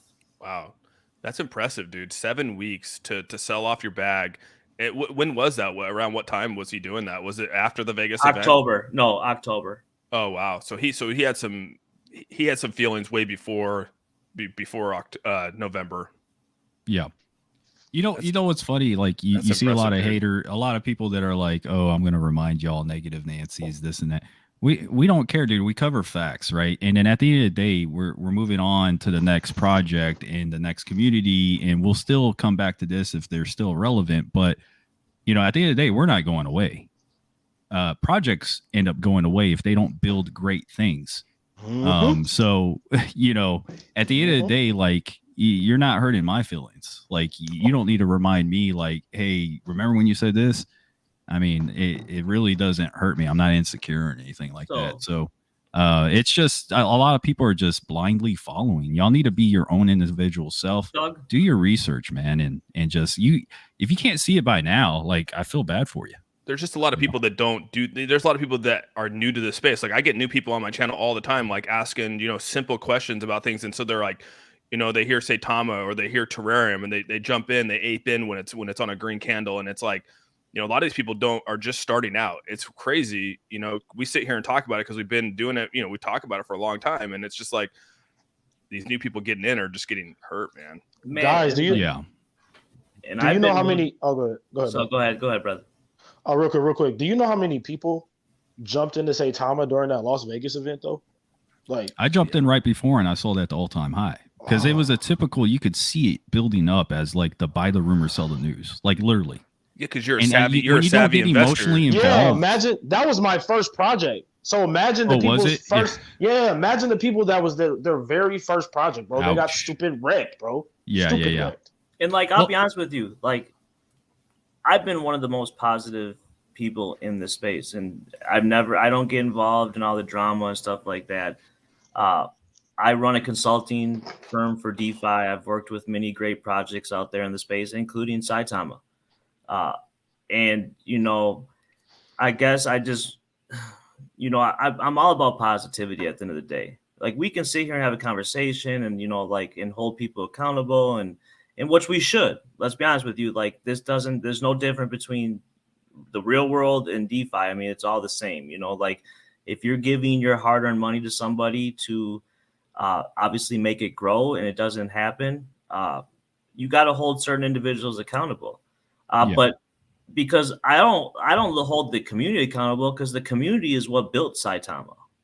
Yeah. They did their work. I'll say this, like I see comments, people are saying great things take time to build, dummies, whatever. I get it. But Binance is great. They had a working product on launch. Just saying. That's the thing that's tough, right? Everyone wants to compare to these successful projects, and I get that there's always these, ups and these downs, right? I was a bit, early on in Shiba, early on in those kind of things, and there was rocky paths, but I don't know, there's just something different about this. I mean, there's just a different feeling about this. Wrong. They're consistently failing, bro. Thank you.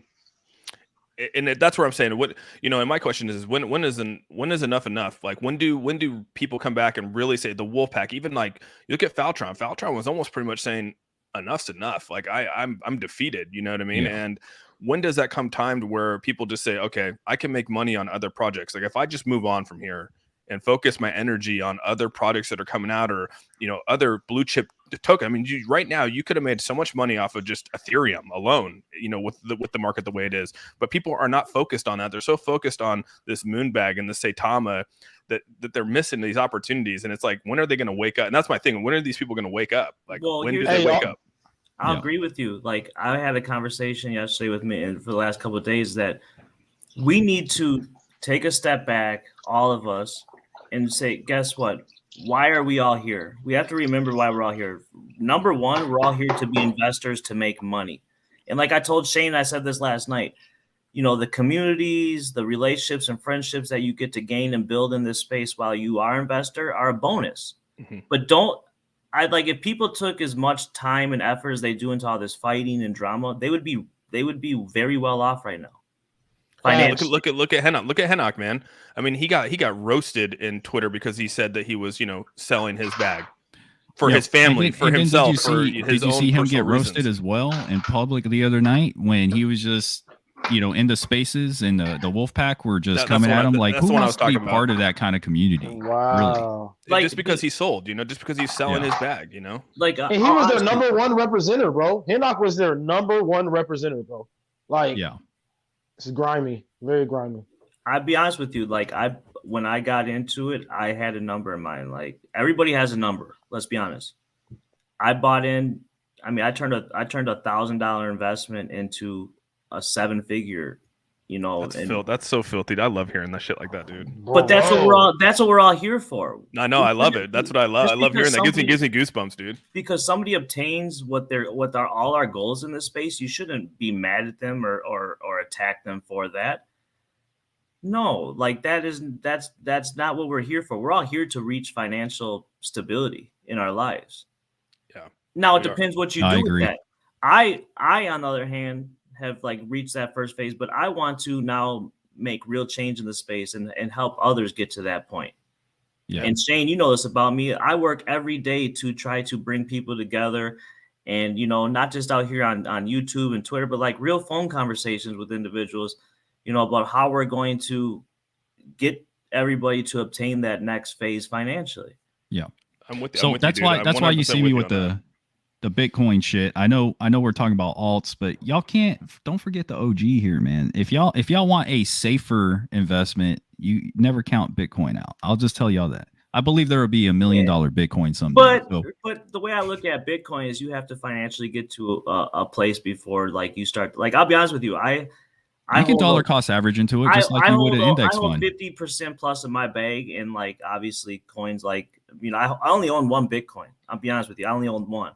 But the most of my holdings are Ethereum, or the Cardanos, the Slimes, because I'm waiting for 2.0 to drop. Because I look at it from a business standpoint and how I'm going to make more money. I have my 32 Ethereum waiting to be a node for 2.0, so I can start really raking in some more Ethereum. I'm with you, dude. My bag, dude. Honestly, 50% of my holdings is in Ethereum. The other 30% is in Shiba Bone. I mean, I'm waiting for this Bone to. I know people are like, Bone's a joke, dude. No, it's not. I feel Bone's gonna break the internet with how much people love Shiba, dude. I'm just gonna be real with you. And I tell people when the metaverse comes out, it's gonna be crazy. People that really 99% of people in DeFi aren't really playing the game of DeFi. They're in the stands watching. Yeah. You got to if you want to make it in this field, this industry, you have to be willing to actually play the game. And sometimes, you got to put some skin in the game, bro. You got to put some skin in the game, man. Hey, I'm gonna say about that as far as Bitcoin goes, bro. You're right. Bitcoin is a longer play, and once Bitcoin loses the capability to even buy anymore, that's when that price is going to fucking skyrocket, bro. So at least get one. At least get one Bitcoin. At least. Yeah, I got one. Plus, they got their halving next year, which is going to be great for the market. Yeah. I predict $250,000 Bitcoin by 2024-ish time frame. Within this decade, you will see $1 million Bitcoin plus. Mm-hmm. I think that they're going to have to. I like when they came out and announced that they were going to do some splitting of the coin. Just like Tesla, just like Amazon, people see that 60,000 and they don't want to get in, right? I mean, they're on the fence, and that was sort of how a lot of people were looking at Tesla and Amazon. But then in Apple, right? And Apple started splitting their stocks. And look at what it opened up for a lot of people. Though? It's gonna be. You want to know the difference though? Governments are going to be buying it. I mean, you got Ukraine into it. You got Russia wanting to sell oil. The difference is that governments are going to start competing for the low supply of Bitcoin, and they don't do that with any other currencies except for gold, precious metals, and stuff. So I can't wait till the day that institutional investors come into this play. I mean, people don't want to hear that. People don't want to hear this place get regulated, but the people that are in it like us right now, I can't wait till that day comes. I'm gonna be honest. Yeah, I think crypto is going to. So I think cryptocurrency is going to end up being every country's main currency. Like, there's going to be a crypto for each country, bro, in the future, and that's going to be their main currency. That's what's going to happen. I think I just read a Yeah. report. Well, Bitcoin, unfortunately, is never going to go anywhere because it's recognized by the World Bank as a real currency now. So it's here to stay. Let's go. They're going to create, I mean, the government's going to create a stable coin. I mean, at one point, I don't know what the stable coin is going to be, but the government is going to create a stable coin. And let me ask you that. Happen, dude. Let me ask you that, Austin. And when they do that, they're going to be tracking y'all. Each individual is going to be tracked through the digital dollar, and then they're already people are going tracking to go us over now. to Bitcoin. Yeah, but you can't with cash, right? Cash is king, like straight physical cash. But then when that starts going away, and they're making everybody like your bank account, they're going to be able to track your money in and out like they do now. But there are red flags that the IRS gets and stuff of that nature. The government itself doesn't have like an exact like the open ledger that they can follow yet. But with that digital dollar, they will. And then how many people are going to go over to Bitcoin when that happens? See, there's a lot of catalysts, man, that are about to happen. Yeah, and and I'm one of those people that I don't really care if the government's following me. I mean, like, I put my money into my centralized exchange. If the government, I do my taxes correctly. Like, I'm not afraid of that. Like, people are like, oh, I don't want to take over. I don't want to know how much money I have. Like, I don't care, dude. Like, my goal here is to create generational wealth. And if I have to pay taxes on it to make sure that my family's taken care of at the end of the day, I really don't care. I don't care if they're tracking me. I don't care. I'll pay my taxes. Who cares? Austin, here's I get what you're saying. And the problem is, look what Canada did to people that were donating $50 to the truckers. They started shutting down people's bank accounts. Crazy. Well, the Kraken came out, right? I mean, he came out to get your funds out. Exactly. And then Ukraine, they couldn't get their funds out there either as well with the banks being shut down. I'll show you. Bitcoin is the answer, man, whether people like it or not. I'm scared of my taxes this year. And I'm gonna show y'all why. Zoom in on this. I don't know if I can see that. You gotta put me on the big screen. Hold on, here, let me. Oh, that's my dumbass face. Hold on.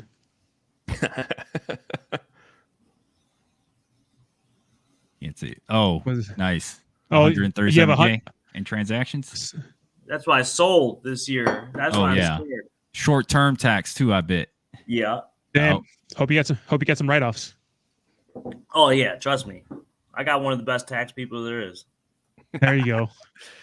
Yeah, I was last year, man. It was really one of the first times because I had a business, right? And you were able to, you're able to do a lot of things when you own a business. That's one of the biggest, things about it. And this last year, the taxes are going to be crazy. But next year, dude, like I'm scared as hell, dude. I'm not gonna lie. I'm like, I don't even know what it's going to be. I'm probably have to go sign up at the bank and start paying quarterly. Tornado I'm afraid. cash. Tornado. No, what people need to do is just set up trust. The trust will receive the funds. Yeah, but I think I made so much. I mean, I'm going to be honest. My father's my financial advisor, and he's a CPA, and so we already went through it. And I'm like, man, you got to do something to stay ahead of it, because if you don't, you're going to be stuck with a big tax at the end of the year. So what I'm saying is, like, if you set up a trust, right, and the trust is runs that is in control of the crypto as well as whatever capital, there is no tax on trust. Well, at least here in the United States. Yeah, I'm about to look into that. There's ways around it. I'll be honest with you, like, once I made a big portion of my money, I got into life insurance, long-term life insurance, because you pay your taxes the first time, and then like you get minimum like 7.5% return yearly.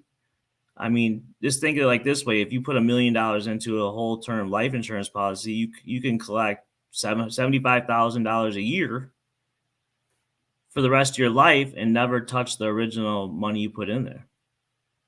Yeah, sure, man.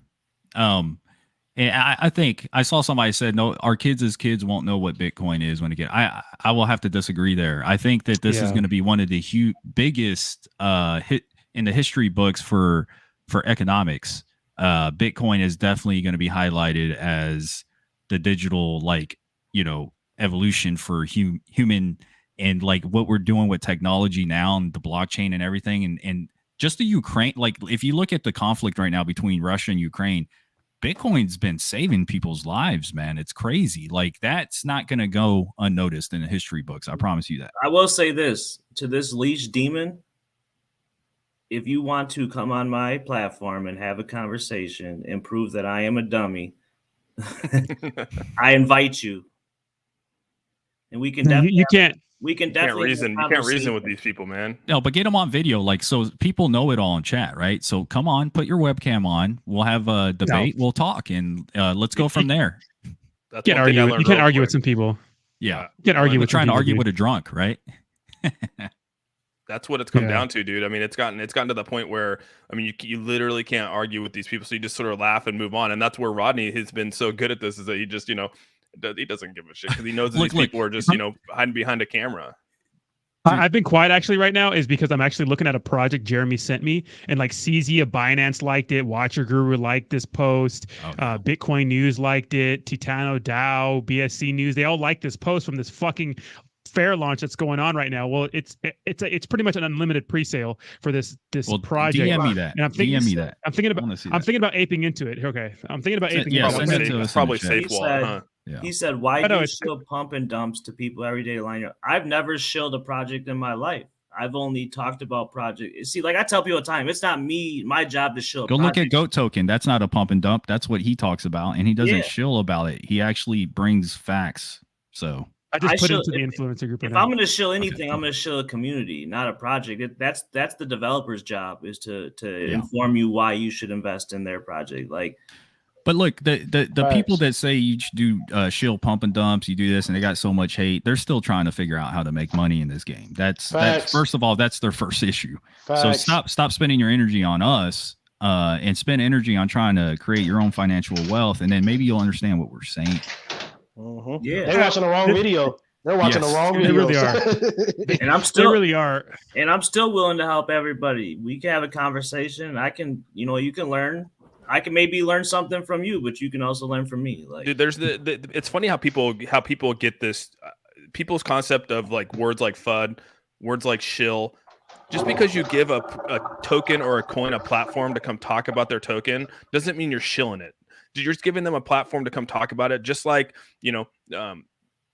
just basically you're just allowing them to market on your platform. You're allowing them to talk about it, let people decide, let them do their own research at the end of the day. And no one's out here saying you need to go buy this today. Hey, make sure you go buy this. This thing is moon rocketing today. You know what I mean? Like, no one's saying that I have never seen anyone, even Adam, Adam Shelton is, they say he's the biggest shiller out there. Dude, he just provides a platform for new tokens to come out and have people to take notice on it. That's it. Yeah. Like, look, at the end of the day, it's up to you to do your damn research. We're not holding your hands. You have to decide if that project is worth investing in or not. And, you can't just blindly follow anybody. You can't even blindly follow a president of the United States. Like, you can't blindly follow anyone. Facts. Even yourself. You have to look deep into yourself and figure out if you're making the right decision in life as well. So even if you have to question yourself sometimes and take a step back and kind of reflect on things, then how the heck are you blaming other people on YouTube? No, but I'll be honest with you. Come on. I have over 300 DMs from people that got into GOAT saying, man, I 5X'd, I 10X'd, I 20X. Thank you. Like, and my platform, I don't just talk about any project. Like, I have five projects I've ever brought to my platform because I'm very, very picky when it comes to speaking about something. And I only talk about things I personally invested my own money in. And the reason why people are salty at me is because obviously, with Terareum, right? I mean, I got, the whole pre-sale thing, like before anyone, knew, I mean, like Rodney was in on the pre-sale. Like a lot of people get on the pre-sale. You talk about it on your channel. You're sharing your trade. You're sharing what you're doing as an individual with your channel, with your people on your channel. And that's where this whole Terareum thing happened. Well, just so happened that Terareum is like everyone in Saitama hates Terareum. And so now now you're the villain of Saitama, right? And it's like, just because, I've reached out and partnered with them, now basically, I'm a paid shiller. And it's like, no, we reached out and we're talking in terms of partnership to make content. That's it. You know what I mean? And again, I'm not telling you to go buy Terareum. I'm not making you push your button to go buy them. I'm just making content that I like and I enjoy. And I like that project. I like where they're going. I like the development team, regardless of how anyone feels. But people still think that that's not right to do, I swear, guys, you do not have to watch anyone's videos on this panel. If you do not like what they do or what they say or how they move, I swear there's millions of channels you can go watch, bro. There's a Come on. search That's not how it works. function. That's There's a not how it search works. function in YouTube. Use it. That's not how it works. Come Yeah. on. I'm gonna just come here and complain. This is like going to like a fucking store that you don't like and just be, I fucking hate it here. I hate Walmart. This sucks. Leave. Oh, it's funny. Did any of you guys get in on Terrarium at all? Any? I mean, you guys have been in this space for quite a while. Bert Anyone did. buying in? My business partner did. Bert got into it. He won't tell I me got how in much on he a made, but he pullback. always has a smile on his damn face. I ain't gonna lie. I didn't get into it till it dumped down to like the 3.4, 3.5 range the other Yep. day, and I bought in, and I'm actually happy with my investment because that Yep. thing is moving. Yep. Yeah. Yeah. What do you think about The the whole argument- BNB thing with it? The whole Binance. Did you guys follow that whole Binance? I think they dropped issue? the ball on that one. I think they dropped the ball on that. Or But was guys, it a it's marketing so strategy? easy, though. I don't know. Was it's it a marketing so easy to strategy? get I don't caught know. up, It man. worked. Everybody started talking about them. It's so easy to get caught in that phishing shit on emails, though. It's so easy. So I mean, Yeah, I that's just kind hilarious, of want to bro. blame them, but you don't really want to blame them because the damn emails were the same. And they So were it's like- confident. They were on a roll, right? Yeah, of getting man. accepted. So maybe they just got caught slipping. Who knows? So Yeah. That's true. Yeah. Got Nigerian Prince. That was kind of funny. So I made a video about that, and I was very critical of them. And people think I'm like some nut hugger, guys. If to me that was obvious, it's like either they got scammed or they scammed us, or whatever they're saying with the whole, hey, there's some issue with Binance. We're going to pursue it legally. To prove that it was in fact them, I think is a little crazy because at the end of the day, there shouldn't have been a post saying we're getting listed, even if it was to hypothetically force their hand when they were supposed to list or announce the listing. So to me, I don't know. We went back yesterday and I watched the video on my live. I was like, hey, let's just look at this real quick. Because the question was, they're going to obviously go back to Binance and say, here's what happened. Here's what it is. We really thought we paid you. And at the end of the day, when whatever happens there, I don't know what's going to happen. They're going to come back and they're going to say, we might seek legal, we might not. Right. And that's really at the end of it, what's going to happen. So they weren't saying they were going to sue them. Like everyone's like, oh, they said they're going to sue Binance. Their life's over. It was like, no, they're going to go through the steps, create an open dialogue with them. And at the end of the day, they're going to have to decide what they want to do. If that was a fake email, I'm gonna be honest, guys. Terra lost that money. They're not getting that shit back. oh yeah, So, it's gone. And this is why it's important for big teams and projects to have a compliance team. You need to have a team that knows what the hell they're doing. Because this is what happens when you get big too fast. And I'm not saying Terra got big too fast. I mean, they've got doctors on the team and shit, but you just got to put a really good solid team around your project and make sure you're checking in all the boxes and you're being cautious about how you proceed with things. So it sounded like somebody dropped the ball within the team. And again, it is what it is, man. So apparently Saitama won that contest. Why do I have a feeling? So they got enough votes. That's what they're saying. I don't know for sure, but that's what they're saying. Why do I have a feeling that for some reason, this shit's not going to work out? So I guess they got 5,025, which is good. Congratulations. Shout out to Classy Crypto for making a video because I'm sure Classy's the guy who pushed everybody over. Everybody was shitting on my YouTuber post because I said that it looks like you don't need YouTubers, yada yada. So the contest isn't over yet, but apparently Saitama is. So it says if the total voters of a product reach 5,000, it will give it priority for listings unconditionally. If malicious or cheating or malicious behavior in voting will result in disqualification. I'm not sure telling everybody to download a VPN is going to result in malicious. I don't think that's cheating. Is that cheating? That can't be cheating. I don't know, man. Yeah. I don't even know why at this point, like, people are going through all these hurdles and hoops just to keep trading the same damn token. There's a lot of good projects out, guys. Saitama's not the end all be all. Damn. No. I mean, But good for them. Like if they're getting out there and it allows more opportunity to more people, cool. And I hope it pump. And I hope Saitama pumps because I want people that are holding to get their money back. Yeah, exactly.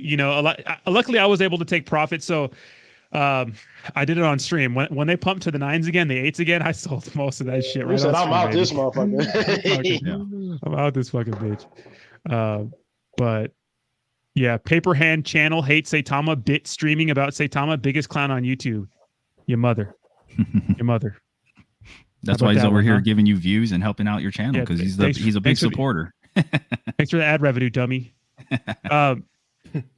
So this is the thing I was talking about. It's called Clock 24. Don't buy into this, but Jeremy sent me this. I haven't bought into it at all, but they made a post about getting in their fair launch. It's a DAO. I'm very familiar with DAOs, and look at DAOs got wrecked, and it's on the Binance Smart Chain. It doesn't really help that it's on the Binance Smart Chain, right? They lure you in with this crazy APY. Oh, okay. Yeah, but I can fill in on that. I'm very familiar with DAOs and rebase tokens, so me too. I will caution you all. Yes, be careful with the high percentage. It goes down.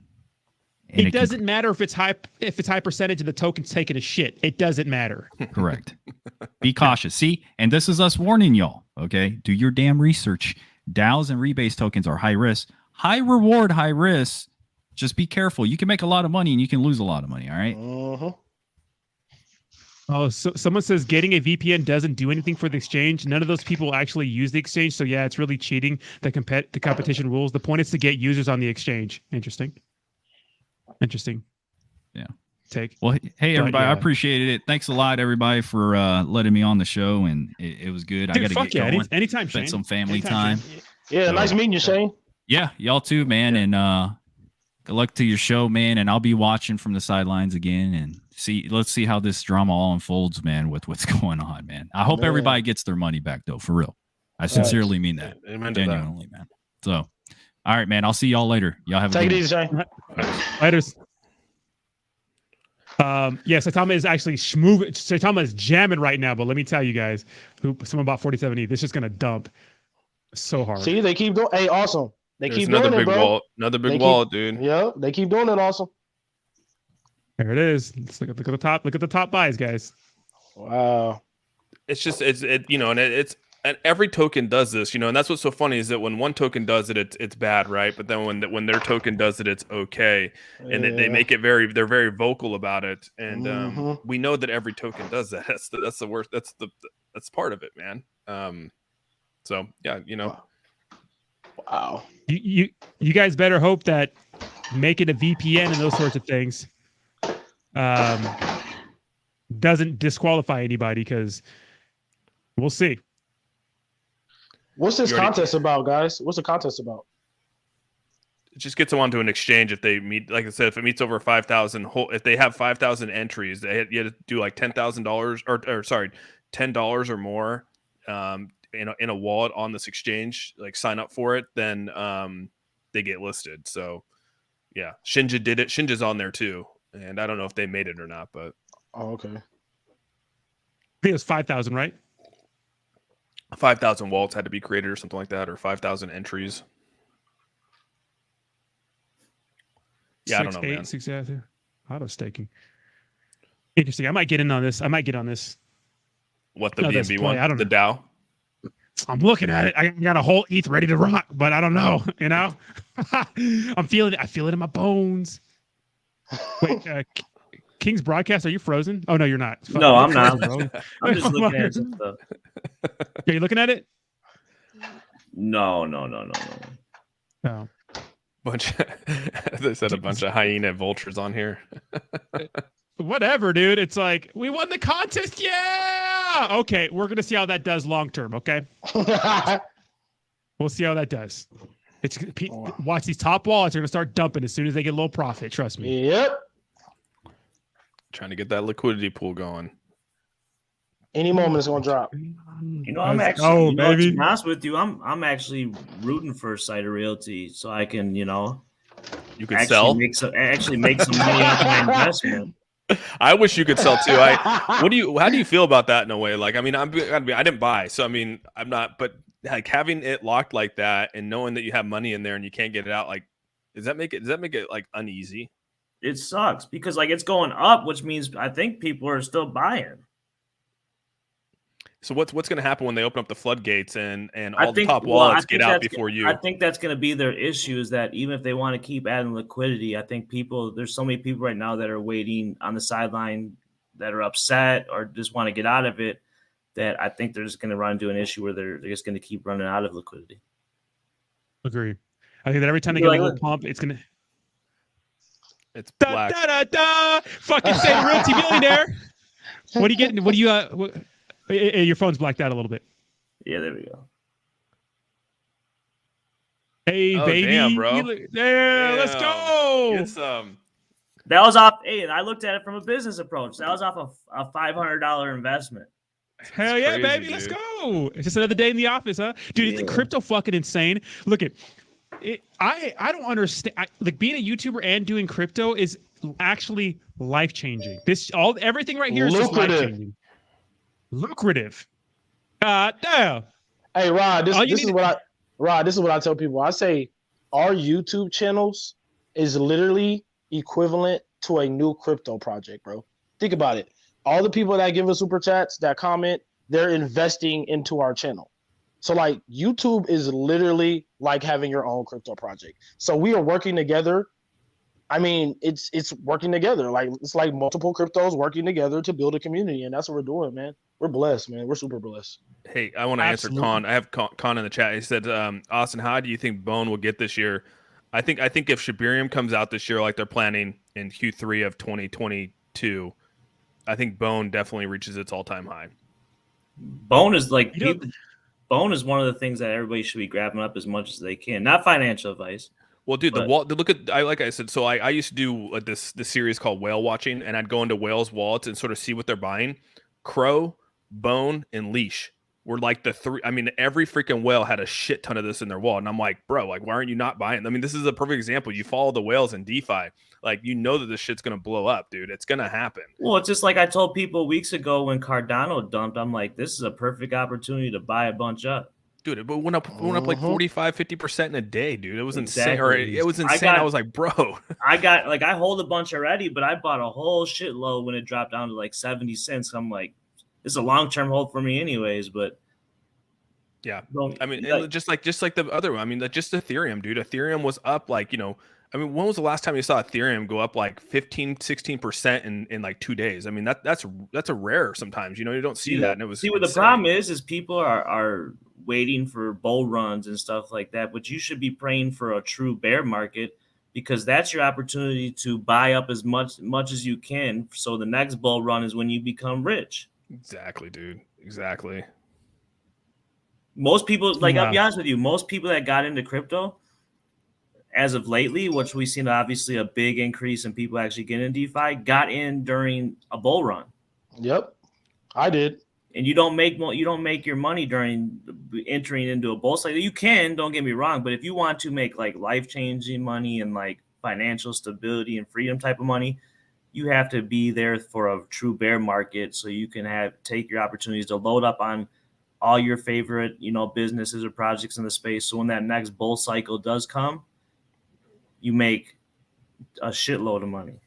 Hey guys, I've never experienced a full season bull run. What would you say a project's multiple is for bull runs? What would you say a multiple would be? Well, blue chip. I was gonna say blue chip is probably. I mean, like, we'll just take Solana. Last bull run with Solana. I mean, that thing went 5x. I think it was 4x at one point with Solana. You look at Cardano. I mean, Cardano was in the cents, right? We were at like 33 cents at one point, dude. And when we went through that bull run had to have been April, May, June, somewhere in that ballpark. I mean, that thing went up like 4 or 5 times, it felt like. I mean, it was crazy. Okay, so 5x is natural, pretty much. It depends on the token. Like you don't see Bitcoin 5xing, you know what I mean? You don't see Ethereum 5xing, but I mean, it depends on the project. It really does. But there's so many projects out there. I mean, Terra, the top 12 Terra. That one is insane. That one was crazy, so. Like Shiba, didn't they 10x last one? Terra. Are you saying what the Shiba? Yeah, didn't Shiba 10x? Shiba like Shiba like 1,000x. That motherfucker went crazy, yeah.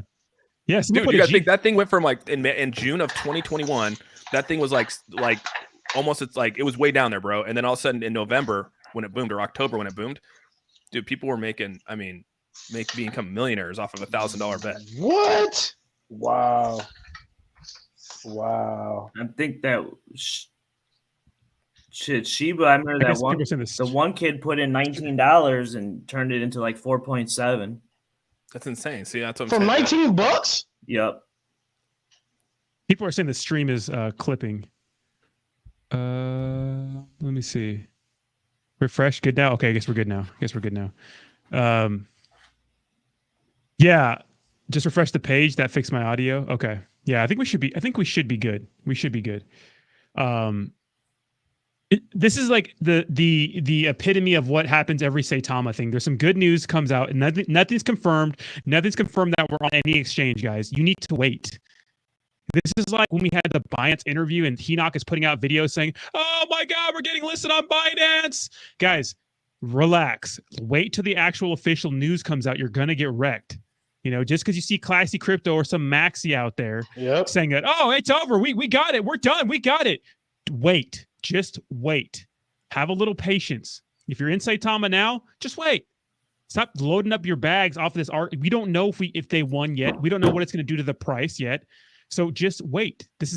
Everything keeps playing out over and over and over again. It's absolutely insane. It's insane. I mean, if you're trying to make a quick buck real quick, you try to swing this bitch. All right, but just be careful. Because you see all over social media, people are like, "Oh my God, we won. You know, we got to wait for the exchange to be, all right, they're in. Didn't we just learn this with Terra last week? You know? Damn.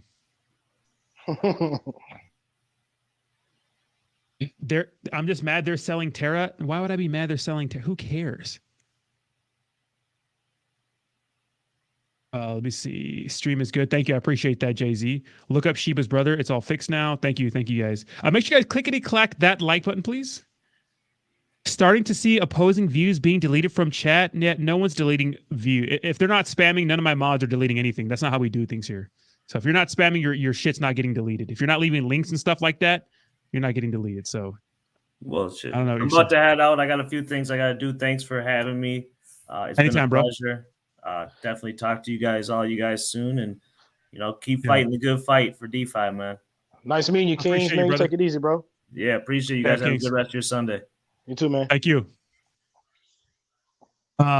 Terra are sellers or traders. Why would I buy Saitama on another exchange? What is expected Saitama as a catalyst? It's on a big exchange that's overseas. So that's the thing. So what do I think about DCN Studios? I like DCN Studios. I had a little bit of money in it. I 2x. I made my money. I got out. That's to be honest.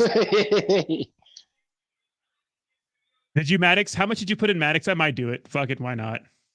I don't know about you guys. I don't know how you guys aren't in on Xenu yet. It's a great product. Just launched their NFTs, sold out 10K hours ago. Zombie Inu DJ. It's not my thing, DJ, but I definitely think it has room to grow. 100%. I didn't know they were still out, man. I didn't know Xenu was still making moves. Yeah, they are. I think Austin Hilton and like Zach Humphreys were big Xenu, and Your Pop are big Xenu. Your Pop, yeah, Your Pop was big, yeah. Yeah, exactly. Buy the rumor. Go ahead, do your thing. Hey, we'll see how this plays out. Hey, Rodney, I'm so excited for this damn CVC, bro. I'm so lit about that, bro. I didn't get in. What? Yeah, I didn't want to. I honestly, I'm being honest. I don't think there's a place for it. I think it's gonna pump. I don't think there's a place for it though. What? You don't think it'll be the next CoinView cap, man? Fuck no. CoinMarketCap. Look, I think it's a decent project, and I like the devs, but the CoinMarketCap does a decent job. Then there's CoinGecko, and then there's actually other alternatives for those token viewing that are already out right now, and they don't have a token, Wow. So that's the thing, Yeah. Wait, we'll wait and see, man. There people talking about it's going to 10x during launch. I'm like, bro, don't drag it out, bro. Don't drag it out. It might. It might. There's so many people in there right now. It might, but I think it's gonna have a fat dump. That's just my opinion. Yeah. What's up, Bosm? Nah, dude. I walked away. The stream, dude. The thing with CoinView Cap is that it's going to be hard to compete with these other websites. I mean, people actually, like on CoinGecko and CoinMarketCap, those are the go-tos. If you can't get this on the Dex tools and all these other things, I don't know if CoinView Cap will make it. If they can do that and they can deliver a good product, they might have a good chance. And word on the street is that They're getting on Dojo Swap. I know that Cliff is sort of helping, with the project and stuff like that. So I don't know. And those real-time stats, man, I think that's what I like about it most, is that they have real-time stats moving. And I think that is powerful because we don't see that. We don't see real-time stats. You got to refresh the page. You got to check it, double check it, triple check it. But it's real-time stats. So I like that concept to start out with. Yeah, I'm really nervous for the CVC launch. I'm not going to lie. Man. I did not ape into that. I aped in. Me too, bro. I like Keith too, man. I like Keith, man. Yeah, I aped in. I probably did more than I should have. Am I gonna get into this fucking C24 thing? I kind of want to. You guys see that shit? What do you guys think Crypto Realist? Crypto Realist, we're talking about that. Yeah, today. yeah, the Clock 24 thing. I mean, I like it, but I'm so done with pink cells, bro. That website sucks. I absolutely hate it. I hate that you have to claim. Oh, yeah. It's stressful, and SafePal wallet just blows when it comes to the pink cell thing. So. Oh wow, that shit was funny. That shit was so funny. What? You did get wrecked pretty bit for the the CVT like, one. I got mine quick, but you like this. Here's Rodney. He's talking. He's like, "What up, guys?" And also he's like, in like 2 minutes go by, he's like, "I sold." And CVT, bro, that's another one. That shit's gonna pump, bro. They're chilling right now, but that shit's gonna pump. Yeah, bro. That shit's so funny. I don't know. So I like CVT. I like the people around it, but I'm honest, and I just don't. When I watched the AMA, I just didn't see like the. I could be wrong, but I didn't see like the potential long term. I feel like I get the concept, but to me, it was good to 2x my money and then get out. We could have had like a 3 or 4x, but I didn't. So yeah, but 2x, like you said, I mean, like 2xing your money in a day, like that's name another place you can get a return. Like you can't get that in the stock market. Very, very rare. You know what I mean? 4x maybe if you do it right. Not in a day. Yeah, bro. If with 4x, yeah, you can, bro. If you trade a certain, if you bet certain high amount, yeah, you can double your money. It's hard. I could say double. I could say double your money, but the 4x in a day on the stock market on the stock exchange is it? No. Yeah, that's not happening. Yeah, that's not happening. Crypto's crazy. Yeah, man. Volatile as fuck. It's crazy. Yeah. I mean, it's actually insane. It's like, it's life changing. I can't believe it. Like, I can't believe that I made 10K one day investing 2 days, investing $1,500 into Shiba on Coinbase randomly. I was like, what the fuck? Damn, Kings, man. Kings, I like Kings. He seems like a pretty legit dude. God damn, Kings broadcast. Hell yeah, Kings broadcast. First of all, thank you for the $100 donation. Says, thanks for having me on the live stream. We shall continue our journey to financial stability. I'm always here for anyone that wants to talk or has a question. Network is your net worth at Kings Broadcast on all platforms. Guys, check them out. I believe he does a show with Bert, right? Or used to be Saita Bert, but I don't think it's Saita Bert anymore. Yep, Bert. Bert Official. Yep. Bert Official. Yeah, thank you so much, Kings Broadcast. I appreciate you, bro. Damn, with that hundo bomb. Damn. Yeah, I just don't like that. Yeah. Jay-Z's asking why I don't like the pink cell site. I just feel like it's wonky. It's like the Walmart to launches. I feel like it's just like this. You just go there and you get everything. Yeah. Oh, shit, that's funny. We just love those damn low ass gas fees. That's what we love about it. God, I love it. Well, they have Ethereum on there too. I mean, there's Ethereum launches on there too. It just feels like that's where everyone go. If you're like if you're just like a shit coin, like you're going to pink sale because like they charge you $1.99 to get on. You know what I mean? It's not, you can't take it serious. Facts. Wow. That's fucking hilarious. But why did Binance why did CZ like that post? Shit, I don't know, bro. Why are all these big people liking the post? It gives me so much anxiety. I feel like his secretary had a fat finger that day. I know. Look at that. Bitcoin news, BSC news, Titano, watch your guru. What the fuck? You know? What's it about? What's the project about? It's a DAO. It's an auto staking DAO, so you don't have to do shit. Yeah, there's no way I'm putting my money in it, dude. I'm not a DAO guy, dude. I just, after seeing people get wrecked on it, I can't get into it. Yeah, Wonderland Time fucked that up for me, bro. Wonderland Time fucked that up. Yeah, Olympus DAO for you, bro. And Jade got my ass. This got me. or excuse me, Olympus Dow got me. Although Olympus Dow, I DCA down in Olympus Dow, so I'm actually up long over the. Oh, you're up on Olympus Dow? Yeah, barely. Yeah, I DCA'd all the way to the bottom. Wow, that's crazy. Yeah, I put a grand or so at like the $26 level. So, dude, at one point those shares were worth $1,400 a piece. Isn't that crazy? Man. How many shares did you have? I have 120 now. So if that ever goes back to all-time high, I mean, Oh my god, bro! see ya. Yeah, you're not even making YouTube videos anymore. I would. Dude, I'm just kidding. I know, right? First of all, I know you're wealthy as fuck. And Zach Humphreys and Austin Hilton. Austin Hilton, look at that motherfucker's a millionaire. So people that are saying YouTubers are broke, you're out of your mind. We're not broke, okay? Not in crypto field. Not in the crypto space. We're not. Shit. Fiat poor, crypto rich, right? I'll say this. I mean, I've been very fortunate. Obviously with Fan and the whole YouTube thing, and I mean, everyone knows now what YouTube brings to it. Can change lives. Like Rodney said, YouTube has changed his life. Like YouTube changed our lives. Like, and what's crazy about it is although YouTube changed our life, crypto's changed our life even more. Even before I did crypto on YouTube, I've made more money in crypto than I have off of YouTube. And crypto has boomed the YouTube. For me and Fan, I want to make that clear. Like, it's for me and Fan, I made more. And so like when Faltron comes out and says, that people that shouldn't be talking if they haven't made money on crypto, I think it's crazy. So yeah. Let's go.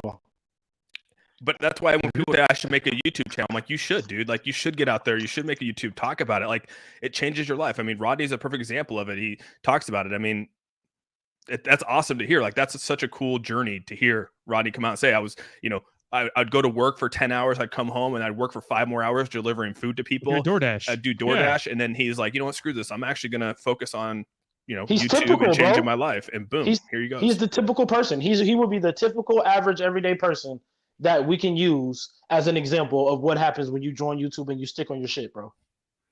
Dude, I gave up on so many things. There was a point when I lived in Portland that my main focus, and I will share this, was I wanted to become, God damn, another $100 donation. Says unity, positivity, respect, honesty, diversity, transparency, and growth. Remember, number one, we are investors first. So make your money, then worry about the other distractions in the space. I appreciate you, King's broadcast, bro. Facts, bro. Facts. So that's awesome. For you guys you don't know, for those you don't know, when I moved to Portland, yes, it was for a job with Target, but my main focus up there was becoming. I think your mic is on, Mr. Lee. I think I can hear you. Oh, you're doing like a science project. So I wanted to be an MMA fighter. I wanted to do that. That's what I want to do. I wanted to fight. I trained so much. But the issue is that I've been financially. We're trying to get out of. We're trying to get into Randy Couture's shop down there in Portland. Is that what you're trying to get in? No, I got into a straight blast gym. Over there in Portland. But that's what I wanted to do, and I've been financially independent since I was 18. I moved out. I joined the National Guard. My parents didn't have money.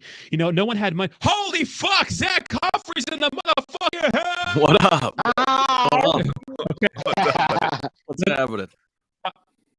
I'm finishing my sob story, but like a lot of us, I moved out when I was 18, and I wanted to do MMA. I wanted to fight. I wanted to throw hands for a living, but I never could do anything I wanted to. I couldn't chase my dreams because I'm always working. I would work at a corporate job in retail. I would go deliver DoorDash at the end of DoorDash, Postmates, Uber Eats. I would work fucking 12 hours a day, you know what I mean? Or sometimes more, trying to make more money because I have college loans and all kinds of crazy shit. So, when I get into crypto and it's changing my life like this, all I want to do is share that with everybody else. Because I'm sure Zach can tell you a similar story. This motherfucker was a teacher, a professor, correct? Yeah, man. Not making shit either. King's broadcast. What up? We back. I thought I had to leave, but I guess not. Dude, thank you so much for the two $100 donations. I appreciate it. No issue. I try to spread the wealth among everybody in the space. That's cool, dude. Oh, I guess it's choppy. I guess we're choppy. Am I choppy? Can you stream is good now? We are lagging. Are we good now? It was choppy for a second, but it's doing better now. And that San Diego internet better step its game up, bro. I can hear you. If I can hear you guys fine, that means we should be good, right? It's that dial up. We got that dial up, Rodney. Hey, all right, Rodney, you gonna be down at the free Web3 NFT event? I just got ACL, surgery on my ACL like a week and a half ago. And I'm like fucking limp around this bitch. It's probably not good for me to go over there on crutches, especially since a lot of people want to kill me in person. So I got to be able to be a little more mobile, just in case. Did you hear that, Zach? I heard about that, dude. What the hell's You going hear on? that shit? He wants to kill me. He apologized though. How's your weekend going, Zach? Good, man. Can't complain, man. Can't complain. Hanging out, getting ready to watch these games probably in a little bit. I'm meeting some buddies at the local racino, so see what's up. Yeah, dude, these games have been intense, dude. Local racino. It's not a casino because they don't have the table games yet, but in Ohio they got a lot of these racinos where they got the pony track and they got all the machines where you could press buttons, but can't play blackjack or anything like that. Did you put a bracket together, Zach? I did, dude. It's wrecked. Dude, last year we have a big one, and you can there's a lot of people in there, and I took first and it was like $7,500 for taking first. Hell yeah! And I'm in position to take first again, and so everyone's like, God damn it, dude, how does this guy? And I was like, this is luck, bro. I don't know, man. Who you got winning the whole thing? I got Duke, man. Oh man, dude, looking back on it, was kind of stupid not to take him, man. I took him because I'm like, I want, it's his last season, dude. Like this is he's the GOAT, and I was like, I got to take him. I'm not rooting against him. So they look like the favorite right now, man, for sure. Yeah, I got them in Kansas. So check. I don't know what the fuck's going on with my. Everybody says it's my sound that sucks. Man, fuck you guys. Just kidding.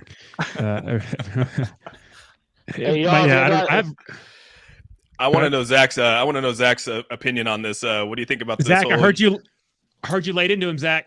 Man, I mean, I don't. Yeah, I guess so. I mean, I don't know, man. It's nothing like you, Rodney. But I mean, just telling it like it is, man. It's a shit show. I mean, yeah, it's been a shit show since November, and the way I've kind of just laid it out, man. It's been like the tale of two coins almost, right? It's like you got to go from July to November. That was one coin.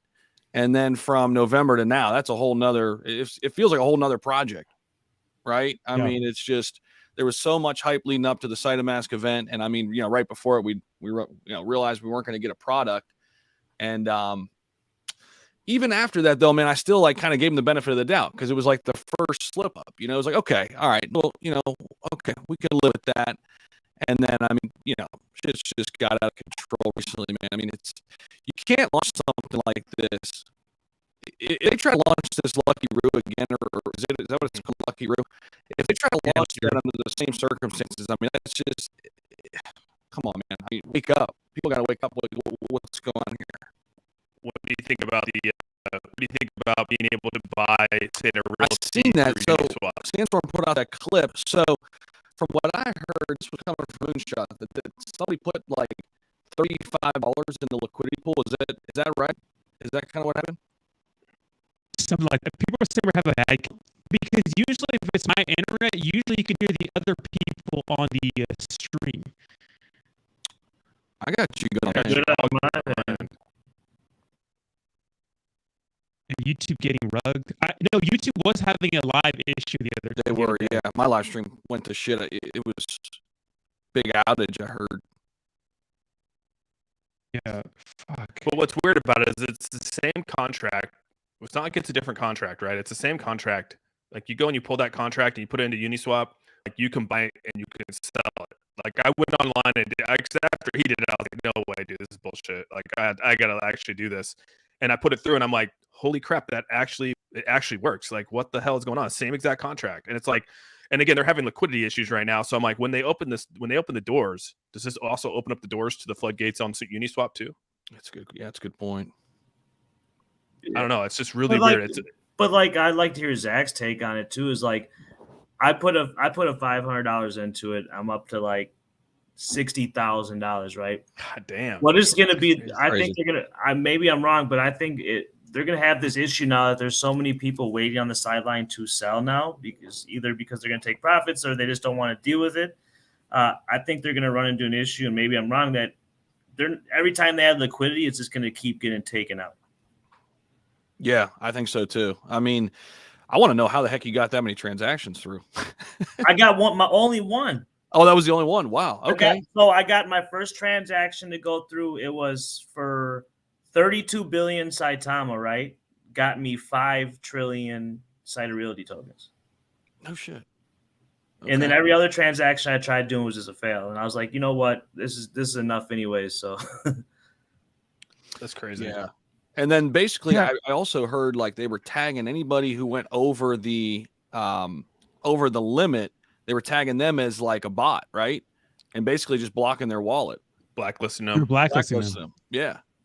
So how is it okay for you to blacklist the first, whatever was it, 99 wallets, when it was your job to create a cooldown, and they said, oh, we said there was going to be a 30-second cooldown, but they took the cooldown off because some people didn't really, they didn't understand that it's a 30-second cooldown. You told us that in the AMA, so stick to that word. And it's your fault for not adjusting the correct buy amount, right? That was supposed to be, or the token price. So that's not anyone's fault who got in early. It's your fault. So that's a user error. Even just Justin put that out on his stream or the stream with Scott. It's like that's a dev team error. So why blacklist those wallets? Right? It's just saying, dude. You know, and you weren't top 100, were you, Kings? No, I wasn't top 100. I got in. I think when my transaction finally went through, I was like right around like 1200th holder or something like that. Well, Crypto Stacker came out and said last night that he doesn't think the zeros. So you think that you're up $65,000, but he said that that's a glitch because they haven't actually the numbers aren't right. And so he came into our Twitter feed last night saying that he went through and did the math, and he doesn't believe that those numbers are correct. But according to what Max said in the space yesterday, is that whatever value you see right now is the true value. So fuck. But they also said you couldn't buy it anywhere else except Saitamask. But old guy David also brought up a good point during the live AMA too about the contract and things getting switched around, you know, and yeah, it's weird, man. That's crazy though. $500. Here's the big thing. If this would have been any other project launching or any other development team doing this, what I'm not going to say what this would have been called a what?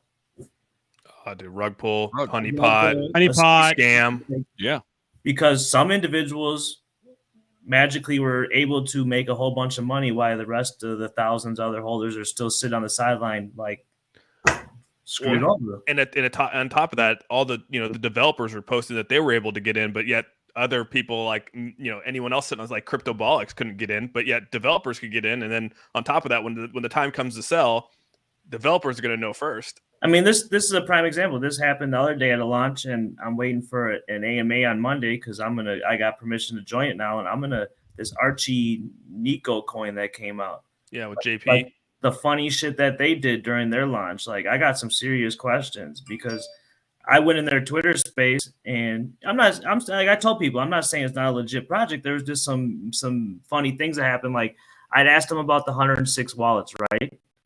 60 of them were private sale wallets, which is fine. They said they're locked for 6 months. Yep.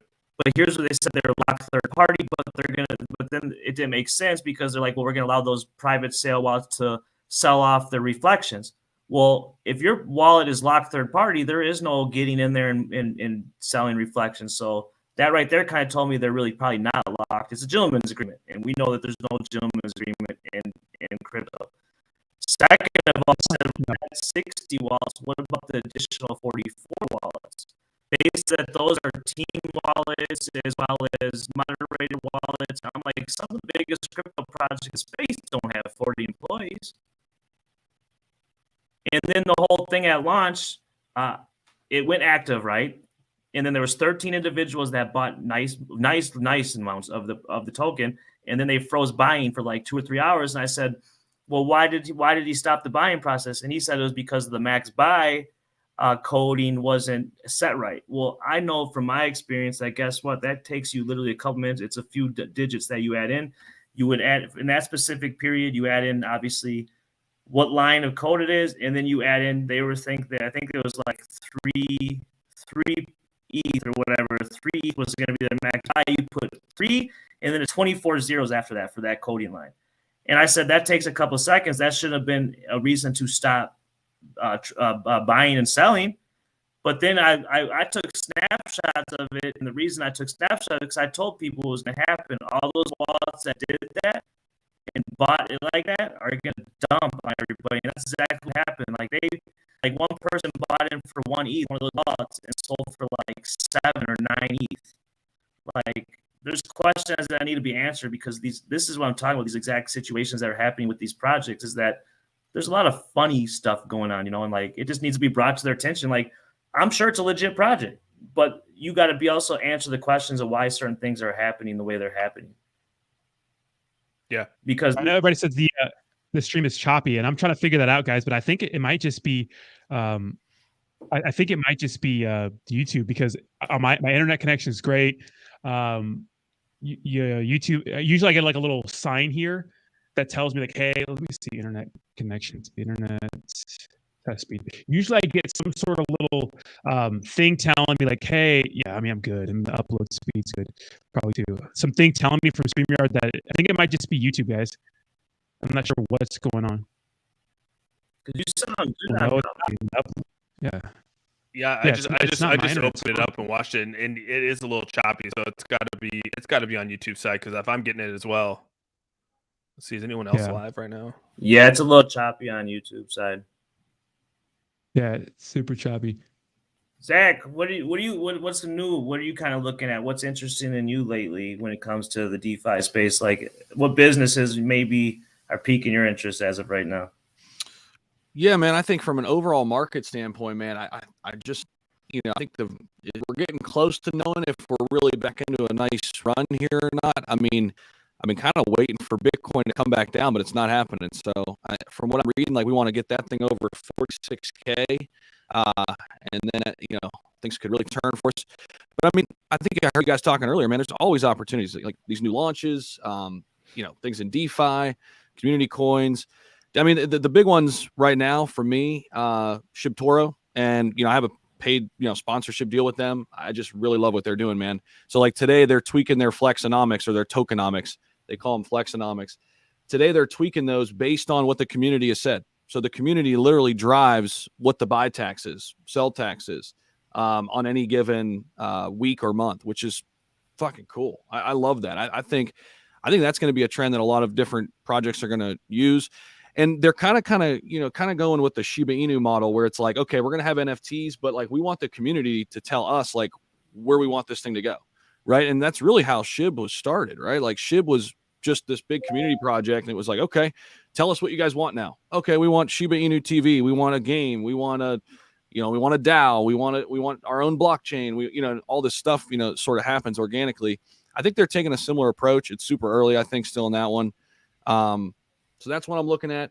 Dude, I'm loving Gala. I'm trying to accumulate Gala right now. I think ApeCoin is going to do really well. I'm waiting on a dip, man. I wish I'd have bought more. I got in at like 650 Nice.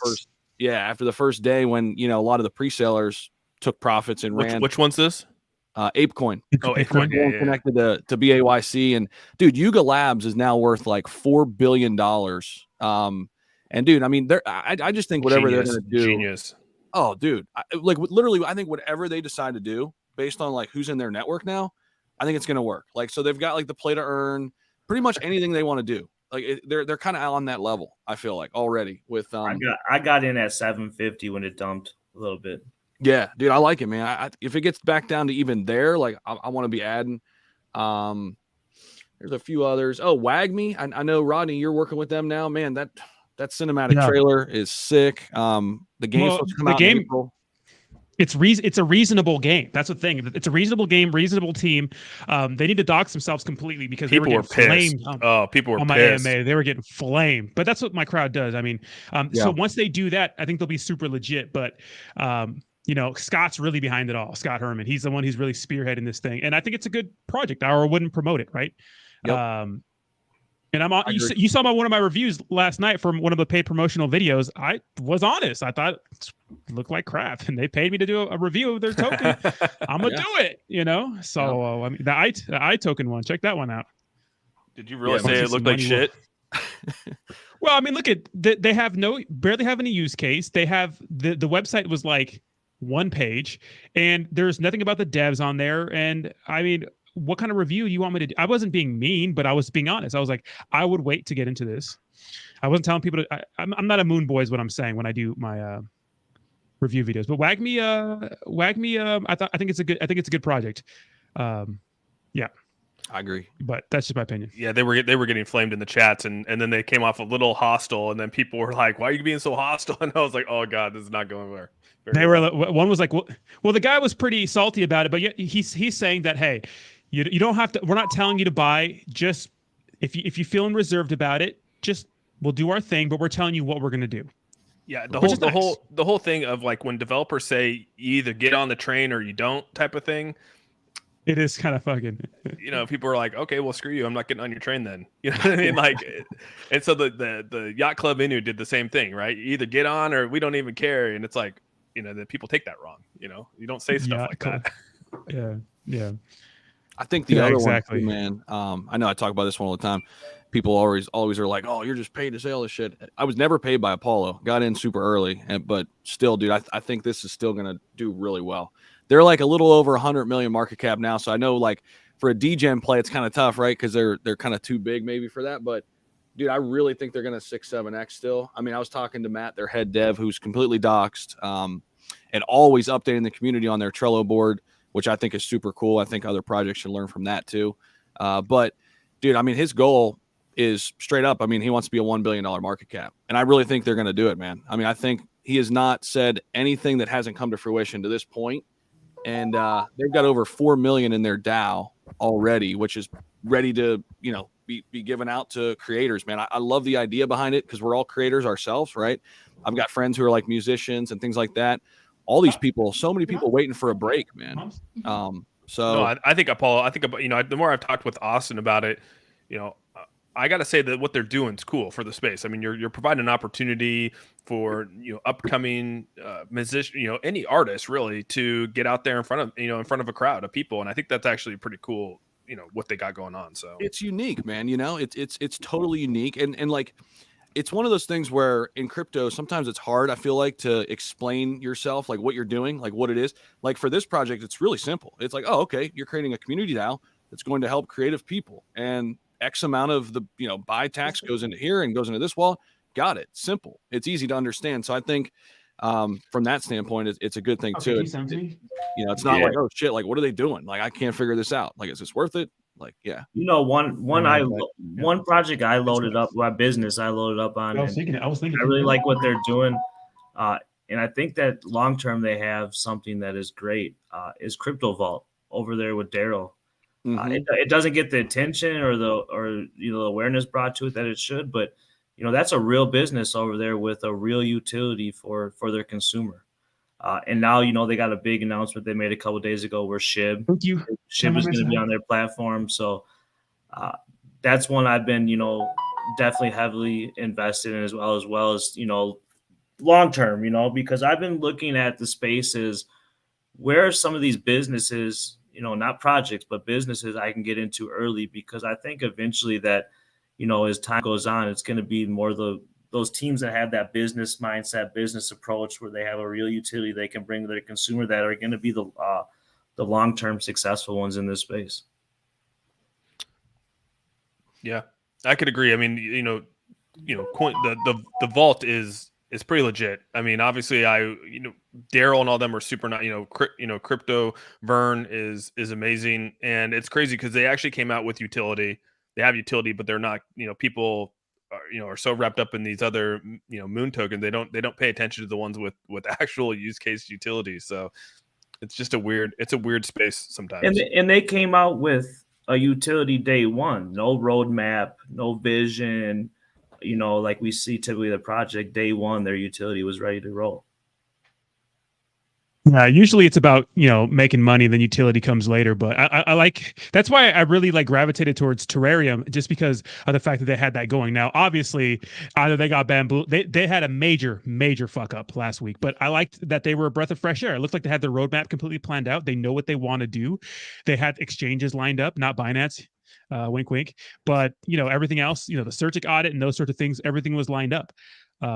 So real quick for a subscriber, what do you guys think about Coin View Cap? I've already said that I'm not sure if there's a place for them. There's already alternative websites where you can see the true rankings. I like that there's a lot of hype behind it, but I'm not sure how much this thing is going to stay pumping after launch. That's just my personal opinion. When it comes to a platform like that, it's all about marketing.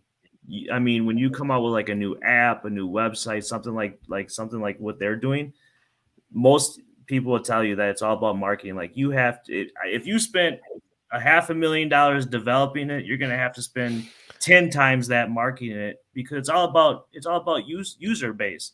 You need to be able to draw people to your platform. You need to have like, that's why like Facebook and Twitter and the bigger ones are so powerful, is because there's billions, millions of people that use those platforms daily. And that's why right when you come out, like if I was going to talk to him, which I don't know, I'm not invested in, I didn't make the preset, I don't know who created it, but like you better have one of the largest marketing how do I say it? Like you better just be ready to spend some money on marketing when it comes to a platform like that. Like, I mean, a lot. Yeah. 100%. Yeah.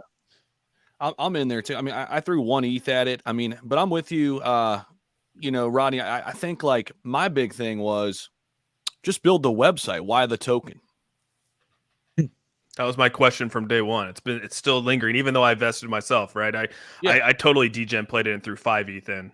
Well, it's a money play. You're going to make money because it's going to pump, but it's like, who's going to sell first is what I'm saying, That's what I've already told my community too. I mean, this is a swing trade for me. I sent out the alert. Hey, I'm getting into the pre-sale. I mean, obviously do your own due diligence, the whole 9, right? But here's what I'm doing. I'm looking to 3X it and I'm out. I'll be happy with that.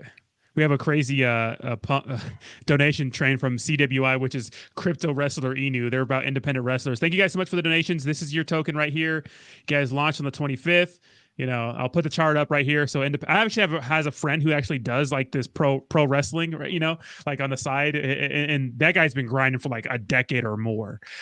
So if you guys are trying to help those guys, you're doing the Lord's work. But hey, look at Marshall Rogan Inu is a charity token for UFC fighters because they're grossly underpaid. But I watched a popular guy that I really gravitate towards too when he talks about scams and those sorts of things. Well, the UFC revenue share split is 14% with their fighters, which is terrible compared to any other major sport, right? It's terrible. But Marshall Rogan Inu only donates 9%. So it's like, what do we do? So it's like, if it's a charity token, donate the whole damn shit. So if you guys are charity tokens for independent wrestlers, do 50%, do 80%, stop, you know what I mean? So no shots at Marshall Rogan Inu, but it's just a fact, right? It's just like, it's worse than UFC, so keep in mind. One thing I want to say about CVC though, is that what I would like is there to be some kind of utility, right? Just like the whole question of like, why don't you just build the web page? Like why go into a token? Like what's the token? What does it do for me as a person? And, it would be nice if somewhere down the road they were able to take that token and say if new tokens get listed or things like that. It costs some money to get on these, on CMC, onto a coin market cap and onto CoinGecko. It'd be nice if they were to make a utility with that token to where you had to buy, as a new project, you had to buy a certain amount of tokens, maybe hold for a certain amount of time, something along those lines to where you actually build utility with that token. Maybe, it decreases the supply, whatever it might be. I don't know if that could actually happen, but I think you're onto something there, because like obviously like a lot of these bigger platforms, they generate millions and millions of dollars in ad revenue. I mean, if you could like somehow use the token where like if you want, your token to be advertised on the website or you make, some type of positional thing like DexTool does, where you actually have to like, I would say it like this. It's not like you're paying me. You buy the token, maybe have some type of staking platform where you buy the token, you have to stake them for a certain amount of time. And then, we'll put advertisement on the website. And exactly it, dude. That's exactly what I was thinking of, right? Just like DexTools, they get these little promotions up here, oh, look at this ticker up here, and you click on it, it's a new token that just launched. They're paying DexTools for this. And I'm like, how can you incorporate that with some kind of the token itself? And if they could do that, it could be a game changer on the token. I just don't know if they can. So CVC said that we were working on that, and there's no shot at CVC. Like I like that. I heard him speak the other day. Keith is a good guy. Yeah, he's a good ass dude, but I'm not sure when it comes to like the share of what's going on right now. It's like, it's going to be hard for people. Okay. So when I watched a video a person made about Saitamask, which really opened my eyes, it was something called Alpha Investors. And I was making critical videos of Saitama before this, but this was a classic crypto roast pretty much. These two guys who usually touch and talk about stocks, were criticizing Saitama, calling it the biggest pump and dump of all time. These two guys, they're crazy. They're very hilarious. But one of the things they said, which really opened my eyes, is that they said when you go into a vertical, you have to be like 10 times better than the most trusted thing, right? So same thing applies for Saitamask. Like for people to leave MetaMask and SafePal and TrustWallet and every other thing that exists right now in the world, it has to be like head and shoulders above the rest. So for same thing applies to CoinViewCap. Like it has to be head and shoulders above CoinMarketCap, CoinGecko, and then the other alternatives that actually show the correct rankings. So that was my biggest criticism of CoinViewCap. Not the fact that the team isn't cool. You know, I mean, I think the team is great, but that was my issue. You know, well, that's the thing that's sort of scary right now is that let's just take Saitamask. I mean, you know, Kings right now can't sell his token, can't sell Saita Realty. So what happens when Lucky Roo gets on there and he can't sell Lucky Roo? And I mean, what this keeps repeating? I mean, why would you keep putting your money on a token like that or on a mask like that to where you set yourself up to where you can't make your money? I mean, we're here to make money, right? That was what everyone was saying earlier on, and we're here to make money. And if you can't take your money back out, it defeats the whole purpose of what DeFi is about. And that's why I said, and I've been pounding this out every time I'm up on my platform or somebody else, is that we need to get back to square one. And square one is that we are all here as investors, and as investors, we're here to make money. And anything else that we obtain during that journey or that process, whether it's being involved in the community or developing relationships and friendships, that's all a bonus. Yep. But I think what we've seen in the space is that people are putting too much time and effort into the drama, into the fighting, into the bullshit, and you wonder why your bag isn't growing or you're not making any steps towards that financial stability you want in your life, is because you let the distraction get the better of you. And you got to remember, a big part of crypto and DeFi is psychological warfare. A lot of these people who are saying certain things or trying to get people to, think a certain way or do something is because it's psychological. They want people to, they want to, how would I say it? They want to make people,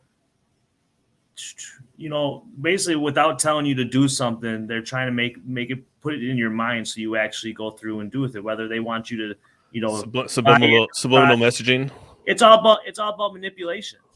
Let's be honest. There's so many different tactics in this space. And I think if more people just got back to square one of why we're here, investors to make money, I think a lot of people would be in better positions today. I always tell people, and Zach is about this too, you guys, look, at the end of the day, stop relying on these dev teams to like be your best friend. They're not. You need to look out for yourself. Look out for number one. No one knows how much car debt you have or student loan debt you have or what it costs, whatever, for rent in your spot. If you need to take profits, fucking take your profits. Stop staying in these tokens just because you think that, oh, well, the team is nice. Yeah, they might be nice people, guys, but no one is doing this for their health. They want to make money, so you should act the same way. It's secure your financial fucking freedom, man. Or and try. Too, Ronnie, I think too, like so many people like have in their head where it's like they're either all the way in or like all the way out. Like you can take profits responsibly too, like along the way. Yeah. Like, so like, yeah, you like a project. All right, let's just take Saitama, for example. Like imagine if you just slowly drip profits leading up to that Vegas event, right? Even I didn't do that because I got really excited because that thing just going freaking parabolic every day. Right. But I mean, look back at that and like learn from that. Like imagine if you just took 2K, 3K each and every day. You're not hurting the chart. I mean, at that point, I mean, it's going parabolic at that point. So that's the time where you want to slowly drip. And then all of a sudden you can look up and say, hey, I'm good. No matter what happens here. I mean, I'm still holding whatever that number is still in there. And maybe that's your long-term bag or whatever. Right. But people don't do that. I feel like they think like it's either all in or all out. Right. Like I got to be all the way in and hold till forever, or I'm all the way out. I'm done with them. Screw them. Right. Yeah, you're right. No, that's the thing is 100%. People are like, why do you still hold Saitama? If you don't like Saitama, why are you still holding it? It's like, I took what I needed out of it. I'm leaving it in there. And, I don't want the project to die. There's too many people involved in here. We were talking about this earlier. Like, I don't want the project to die because there's too much money where people have lost. Like, I want this project to survive so that people can actually get out from underneath whatever they've lost if they're still holding. And that's a lot of people, dude. And that's right. It needs to change. Like, and if that means that if the first person, the very first COO or CEO, if she could leave, why are we still relying on these other developers to bring us this? Why are they still here? Why can't they leave and give this like sort of a resurgence in a way? I don't get what we're waiting for. And I mean, just hire people. Like, if you don't have the answers, like, find people who do. Like, and it's no like I don't know exactly like how much of this is on Max. I don't know. I'm not in those war rooms, but I mean, he's obviously overwhelmed. I mean, give him some help. I mean, find resources. I mean, if this is your baby, if this is your project, if this is all you're focused on, like, there are people out there. Like, hire people. Find people to solve the problems you need solved. I mean, they said that in their AMA that they were going to hire hundreds of people now. And I'm like, now you're saying you're going to buy hundreds of people now after like your 15th time of failing this? I mean, what? I know. It's insane. And yeah. I mean, the thing is, it's like, we're talking about, we don't have money in a marketing wallet. It's like, wait, what, the multi-million-dollar Eagle FC deal, what, the multi-year, we paid these guys. I bet you he paid Gervonta Davis so much money to have that logo on his back. So we're putting these advertisements before we have the technology. I get it that the name needs to be out there. I get it that Saitama, people need to know what Saitama is. But if someone comes and checks out Saitama and sees they have a sees that they have a derpy ass app that doesn't work, well, what's the point? Why don't we spend the money and time on getting the technology right? Why? So don't tell me you're broke when Willie D's, it was supposed to be $50 million or something crazy like that, his deal. Don't come to tell me we don't have money. It's just so much bullshit. It's lie after lie to me. And I think that if you're not understanding right now, you're just either you're just foolish or just willfully blind. It's insane. Or you're significantly down on your money and you're just you're hoping that this comes back. I think that's it, dude. I think it's all of that, guys. And I think it's like, it's a brainwashing of sorts, honestly. I mean, because, dude, I mean, all you got to do is sit in that Twitter space or some of those for a few minutes and realize that there's nobody in there pushing up against somebody's ideas. And if you do, you get death threats. There needs to be I was in a Twitter space yesterday, and they basically said we need to start a new wolf pack, because there's a wolf pack of people that are hurting over here, and that aren't a part of like the negative side, right? And it didn't really click to me until there was someone in my chat yesterday saying, dude, like, I'm down a lot and I'm not part of that wolf pack. I'm part of the wolf pack because I'm an investor in it, but I'm not part of that side of the wolf pack. And it would be nice, basically it'd be nice if there was another side to this where people were actually talking about ways we can make this better and not be attacked. I was like, damn, dude, like, I mean, there's nothing like that out there. I mean, this shit at this point, like, just reminds me of politics. I mean, it's like, you know, like when people are so fucking political where you can't even have a conversation with them because they just think they got it all figured out. And whatever you say is just, you guys were saying that earlier. I mean, you can't even bring up anything critical at this point to this certain segment of the population over there that we're speaking about. I mean, they're too far gone, in my opinion. But I do think a lot of those same people, they're upside down. And now their life mission is to get this thing back because they went all in. They didn't diversify their portfolio. They put every last dollar that they had into this one project, didn't take any profits, and now they're reverting to, this. And that's what I've been telling people is like a big portion of the investors in Saitama are down on their bags right now. So you're stuck in a place where, do I take the loss or do I continue to hold and hope that this thing turns around? And it has been letdown after letdown. And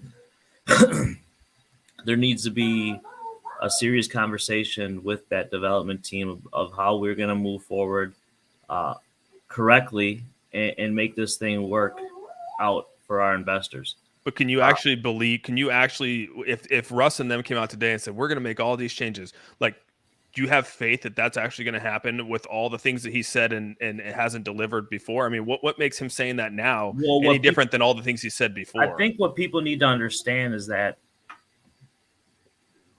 Russ is not in charge, 100% in charge of Saitama and what their decisions are.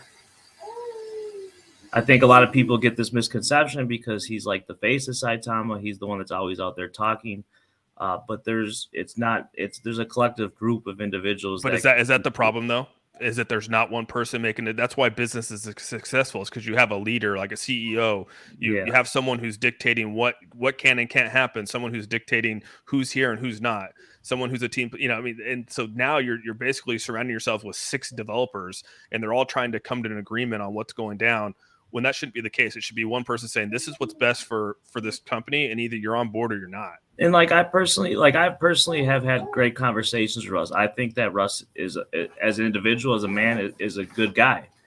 I just think what happens is that when you're in a position like that and you don't get to actually make the decisions 100%, and it's, this happens all the time, in businesses, is that, there's too much, back and forth in the backgrounds, and nobody can make a decision or agree on anything. But, I completely agree with Zach, and I tell people all the time, when you get into an investment, you should always protect yourself by taking profits on the way up. I did. I'm 100% honesty. I got into Saitama, like I told you guys earlier. It was $22 a trillion. I took profits along the way, and then I did sell my bag at the top. And then I waited for a dip, a big dip like a month ago, and I repositioned myself a little bit, just in the hope that this thing would get to a place where everybody has been told it's going. I think too, if we go way back to the beginning, because, I remember how quick this thing was moving. I mean, it was insane.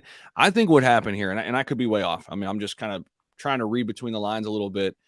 Dude, I think basically what happened here, this thing got so big, so fast that they were in over their head. They didn't have the type of people on staff to really take this thing to where they, told everybody it was going to go, right? So it was all these huge promises. They're like, holy shit, this thing's getting huge. At that point, put people in place to where it's like, okay, now we can actually achieve these goals that we're talking about, because they haven't done anything. I mean, they've kept the same people on board, and obviously they need help. I mean, they need some outside help. I mean, what was it, Teddy, who just got brought in from Shibnobi? Didn't he actually reach out to them at some point? I mean, he's got some technical experience, right? Find people like this. I mean, there are people, hell, I mean, I'm sure there are community members that would probably do it free. Yeah. With technical experience that are software engineers. That's what Teddy did. He said, I'm not going to charge you to do this. Because again, it was AWS is what he specializes in, and that's what the app is ran off of. And he's an expert in that. That's his field, and that's what Shibnobi hired him to do as their CTO. And he basically reached out to him and said, hey, I want to help you guys because I'm a huge investor in this, and we want to get this straight when the whole DDoS thing happened and stuff like that. And then that's where they got mad at Teddy, because he was saying all the excuses that they were having. He's going, there's no way that could happen in AWS. There's no way this could happen, because he's an expert in the field. And so that's when they're all saying, well, you're a fudder. He's like, no, I'm literally telling you that can't happen. These things can't happen if you're doing this, and this. Well, I think that's where that whole thing happened. And I think what happened is Max is another person I've had personal conversation with. Max is a great individual himself, but Max's business and what he professional is POS systems. Let's be honest. And I just think that, we've heard about all these great engineers and tech guys that are working in the background with them, but still to this day, none of us have ever seen any of them or heard of any of them who know who they are. No. The only person that's come out and said that has worked with them and said that this is not going to work is Steve Rocket Crypto. And again, you guys can sit there and say well, he's just whatever, he's a piece of crap, whatever. The guy came out and he put his career on the line and basically said, I don't think this is going to work. And he's walked away, and now we don't hear from him. And I mean, and everything he said has so far been right. Yeah. So a lot of people got mad at me for leaking that conversation, guys, but you don't understand that he wanted that conversation to come out. He just felt bad about all these Saitama investors that were in. Even if you saw what he tweeted before he deleted his account, he showed a conversation where people like MK agreed with the fact that they didn't want Russ dealing with Brad Beatty. They thought that shit was shady. They didn't like that. And the whole reason why the price ever pumped when Saitama Guru mentioned blockchain technology was because Brad literally just told him, yeah, we're going to do blockchain technology. So Russ is telling everybody, we're going to revolutionize the medical industry and to have partnerships with big pharma just because some guy they met, Brad, told him so. So that's a huge artificial pump. But everything Steve has said, it's been true. They can't figure out the app. He says something's wrong. They outsourced work or something like that. You can watch the video. I have it on my channel, right? They can't figure out something with the back end, right? Which is funny because we use that as a meme.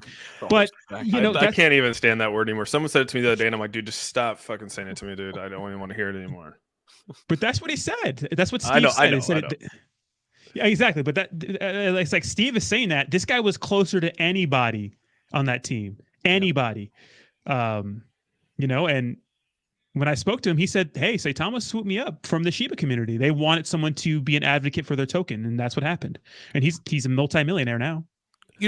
At some point too, like you have to ask yourself, like, okay, so they're not getting outside help. Like, what does that tell you then as an investor? Like, oh, so that doesn't give me like that doesn't help me sleep. Where it's like, okay, wait a minute, they could be getting help outside, but they don't want to. So what does that tell me? Like, do the devs even care that much? Obviously not much, because they're not going out and helping, getting help they need, right? Like putting the people in place to make this thing work. Like that shit should have been happening way, way back, months ago. Like, oh shit, we didn't get a working product. People are pissed. We need to get on this shit. We need to start hiring people, get this stuff together. No, none of that happened. So what does that tell you? I mean, is this just a big, long, drawn out scam? I don't know. Maybe. I get it. Well, that's the next question. That's my next question here, and I keep saying this because I keep saying this because Scott brought it up with Justin yesterday, and we haven't got a clear answer on this. Is like basically what's going to happen with liquidity, right? 41 days, liquidity comes out. Are they going to relock it? Are they not? And then in addition to that, what's going to happen is this going to be a never-ending cycle of draining of the liquidity? And no one has answered that, and I know that's sort of what King brought up as well. But that, Scott asked that question yesterday, and no one's really answered that. And someone asked it on the AMA with Max; he didn't answer it. Well, if you go back to my AMA I had with Russ months ago, I asked him that exact question. I said, liquidity gets unlocked in May of 2022. He said, and his exact answers was this: you can go back and listen to my AMA on my YouTube channel. Is that they would either one relock it, or two, the only reason they would or not relock it and use it if they were going to develop their own blockchain and such, which now we know they're going to do that. So my guess is that it's not going to get relocked, because that's exactly what he had said on my show. So what's going to happen to the price now? We know it's not going to get locked. That price is going to, I mean, what happens when you put more liquidity into the pool? It's just like the dollar, right? I mean, you add more currency to the US dollar, more money out there. What happens, right? The price of the value of it goes down. I don't know, man. It's scary. It's like a never-ending cycle of uncertainty. 100%, dude. Hey guys, I got to run. Is anybody going to Miami? Miami for Bitcoin? Con? No. When is it? April 6th to the 9th. I can't. I might save my money to go to Singapore. When's that one? It's going to be June 12th. I think I'm going to go over there with I think I'm going to do it myself. Terrarium's not going to pay for it. I'm going to go over there and just be over there in Singapore with Terrarium and everyone. So I'll go too then. June? I'll go. I think it's June. I think it's like June 16th or something. I've been talking to I might go. Yeah. The team. So like I said, I think it'd be cool to go over there, go live, talk to people, maybe talk to different tokens and do live, AMAs over there. That'd be cool as shit. I was thinking too, we need to do an influencer meetup. How cool would that be? Like all legit. Of us, right? Just like go to a cool spot for a week or whatever, and just do a bunch of different live streams, and that'd be badass. Just get a big ass Airbnb or something, and just I'm down. How cool would that be? And just shoot like content all week, and meet each other. I think that'd be cool as hell. I mean, I'll be willing to pay for whatever Airbnb we need. Some mansion. I'll go in. Hell yeah. That's what I'll pay too, man. I'll pay for the Airbnb. Right on the beach or something, like a big ass. San Diego, baby, stop. Right here.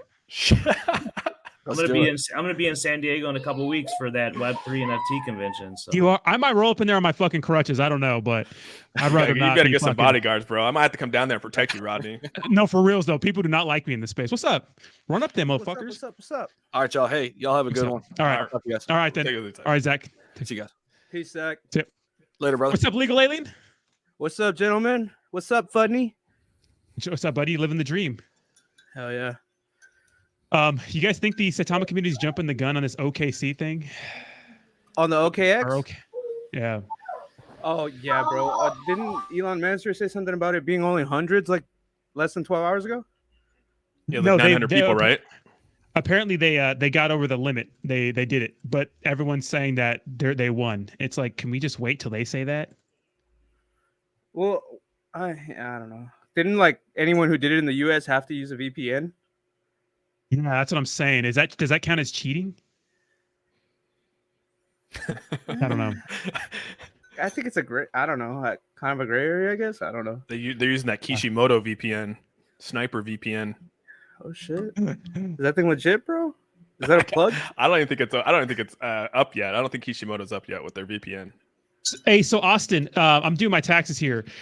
So when it comes to Shift, how did you get all your Coinbase statements? Do they send them to you, or can you download them, or do you have to do it manually? I actually inputted them into Coin Tracker. So Coinbase has a Coin Tracker app inside. So like look inside the actual app, there's a Coin Tracker, and you put in your wallets. And like I said, people are afraid to do this, but it's like, how else are you going to go? I'm not going through all my wallets. I'll tell you that, because it'd take me fucking probably 3 months. But you just upload your wallet in there, and it'll actually kick out. It'll kick out at the very end, and it actually tracks it today. It still tracks me every day. It'll tell me like how much my money is. Yeah. So it's pretty legit. I'll give the Coin Tracker. If you want to be you want to do it right. Is it free? Don't want to do that.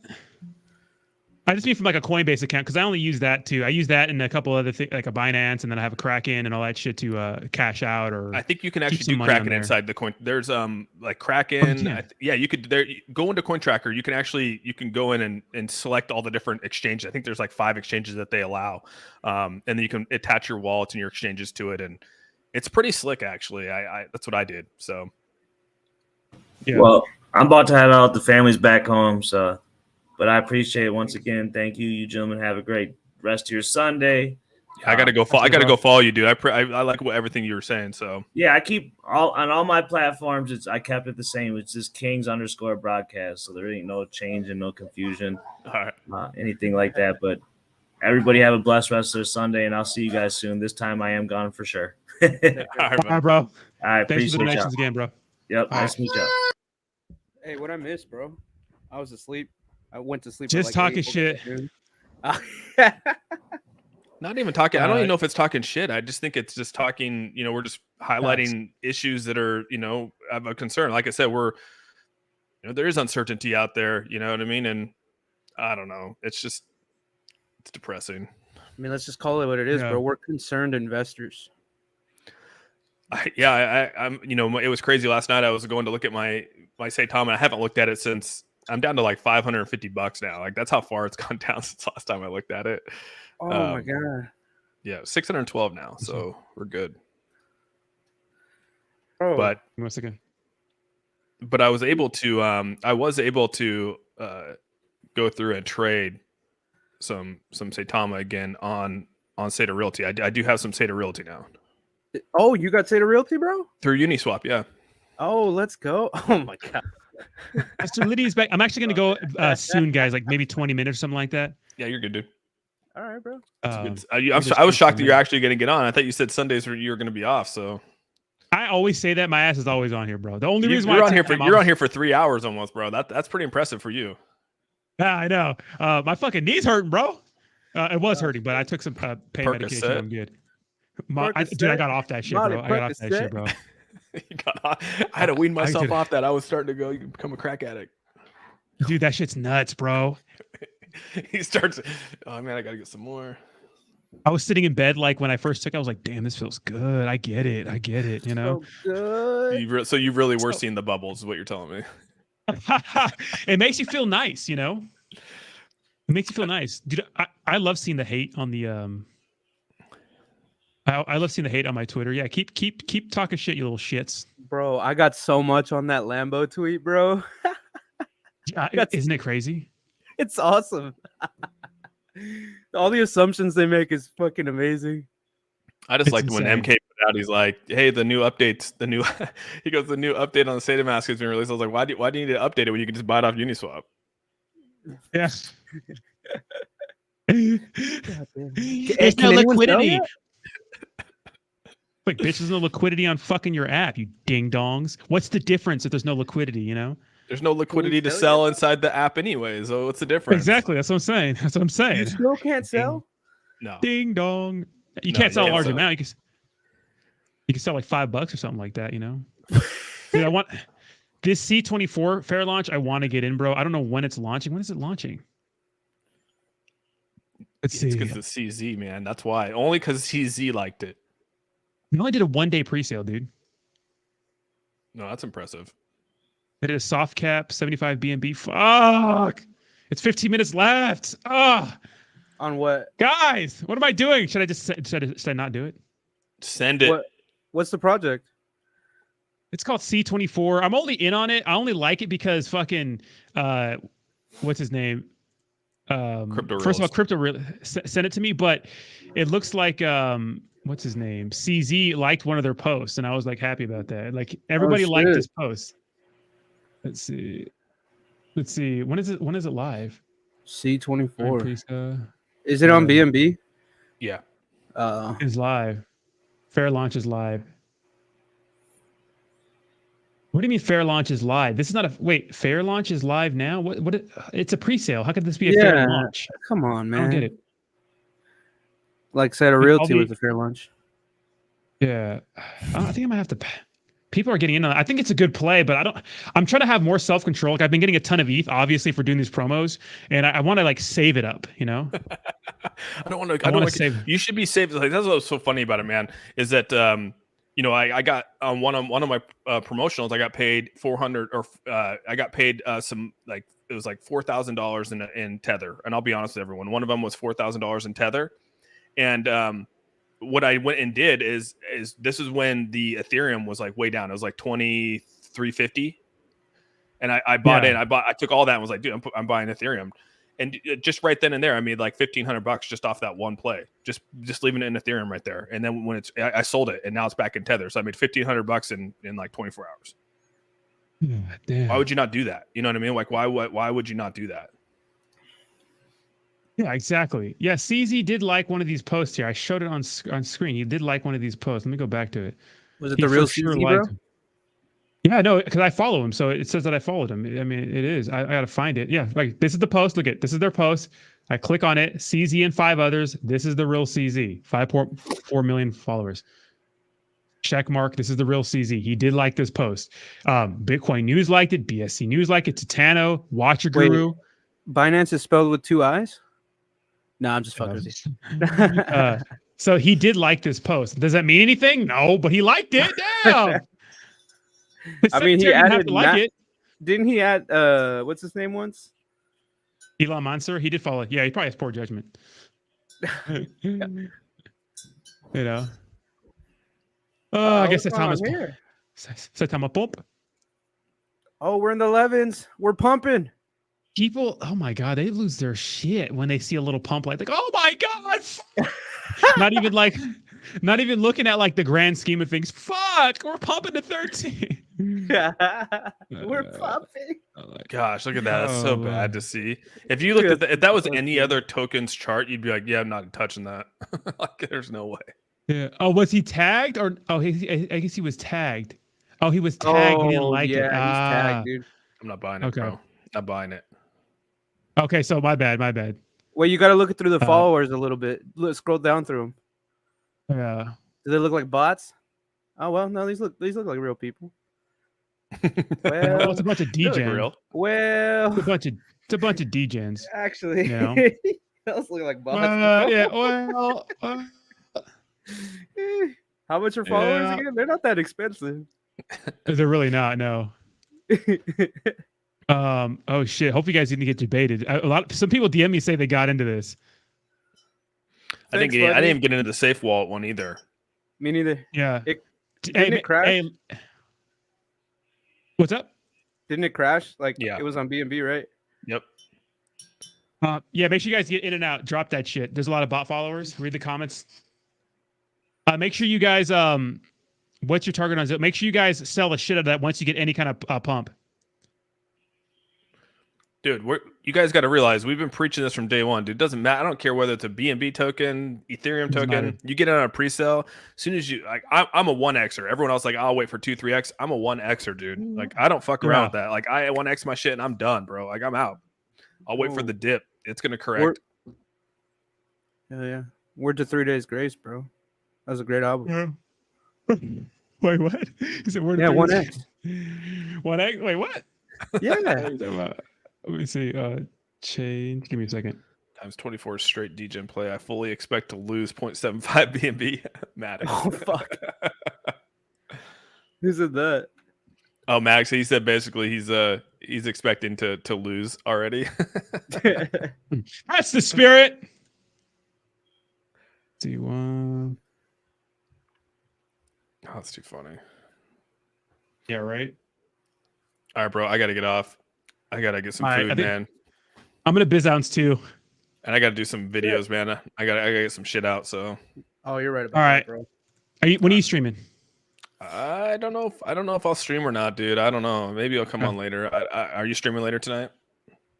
Probably not. I think I'm just gonna make videos. I might make a couple videos. Yeah, I got to catch up, dude. I've been slacking because of all the shit going on. So. Yeah.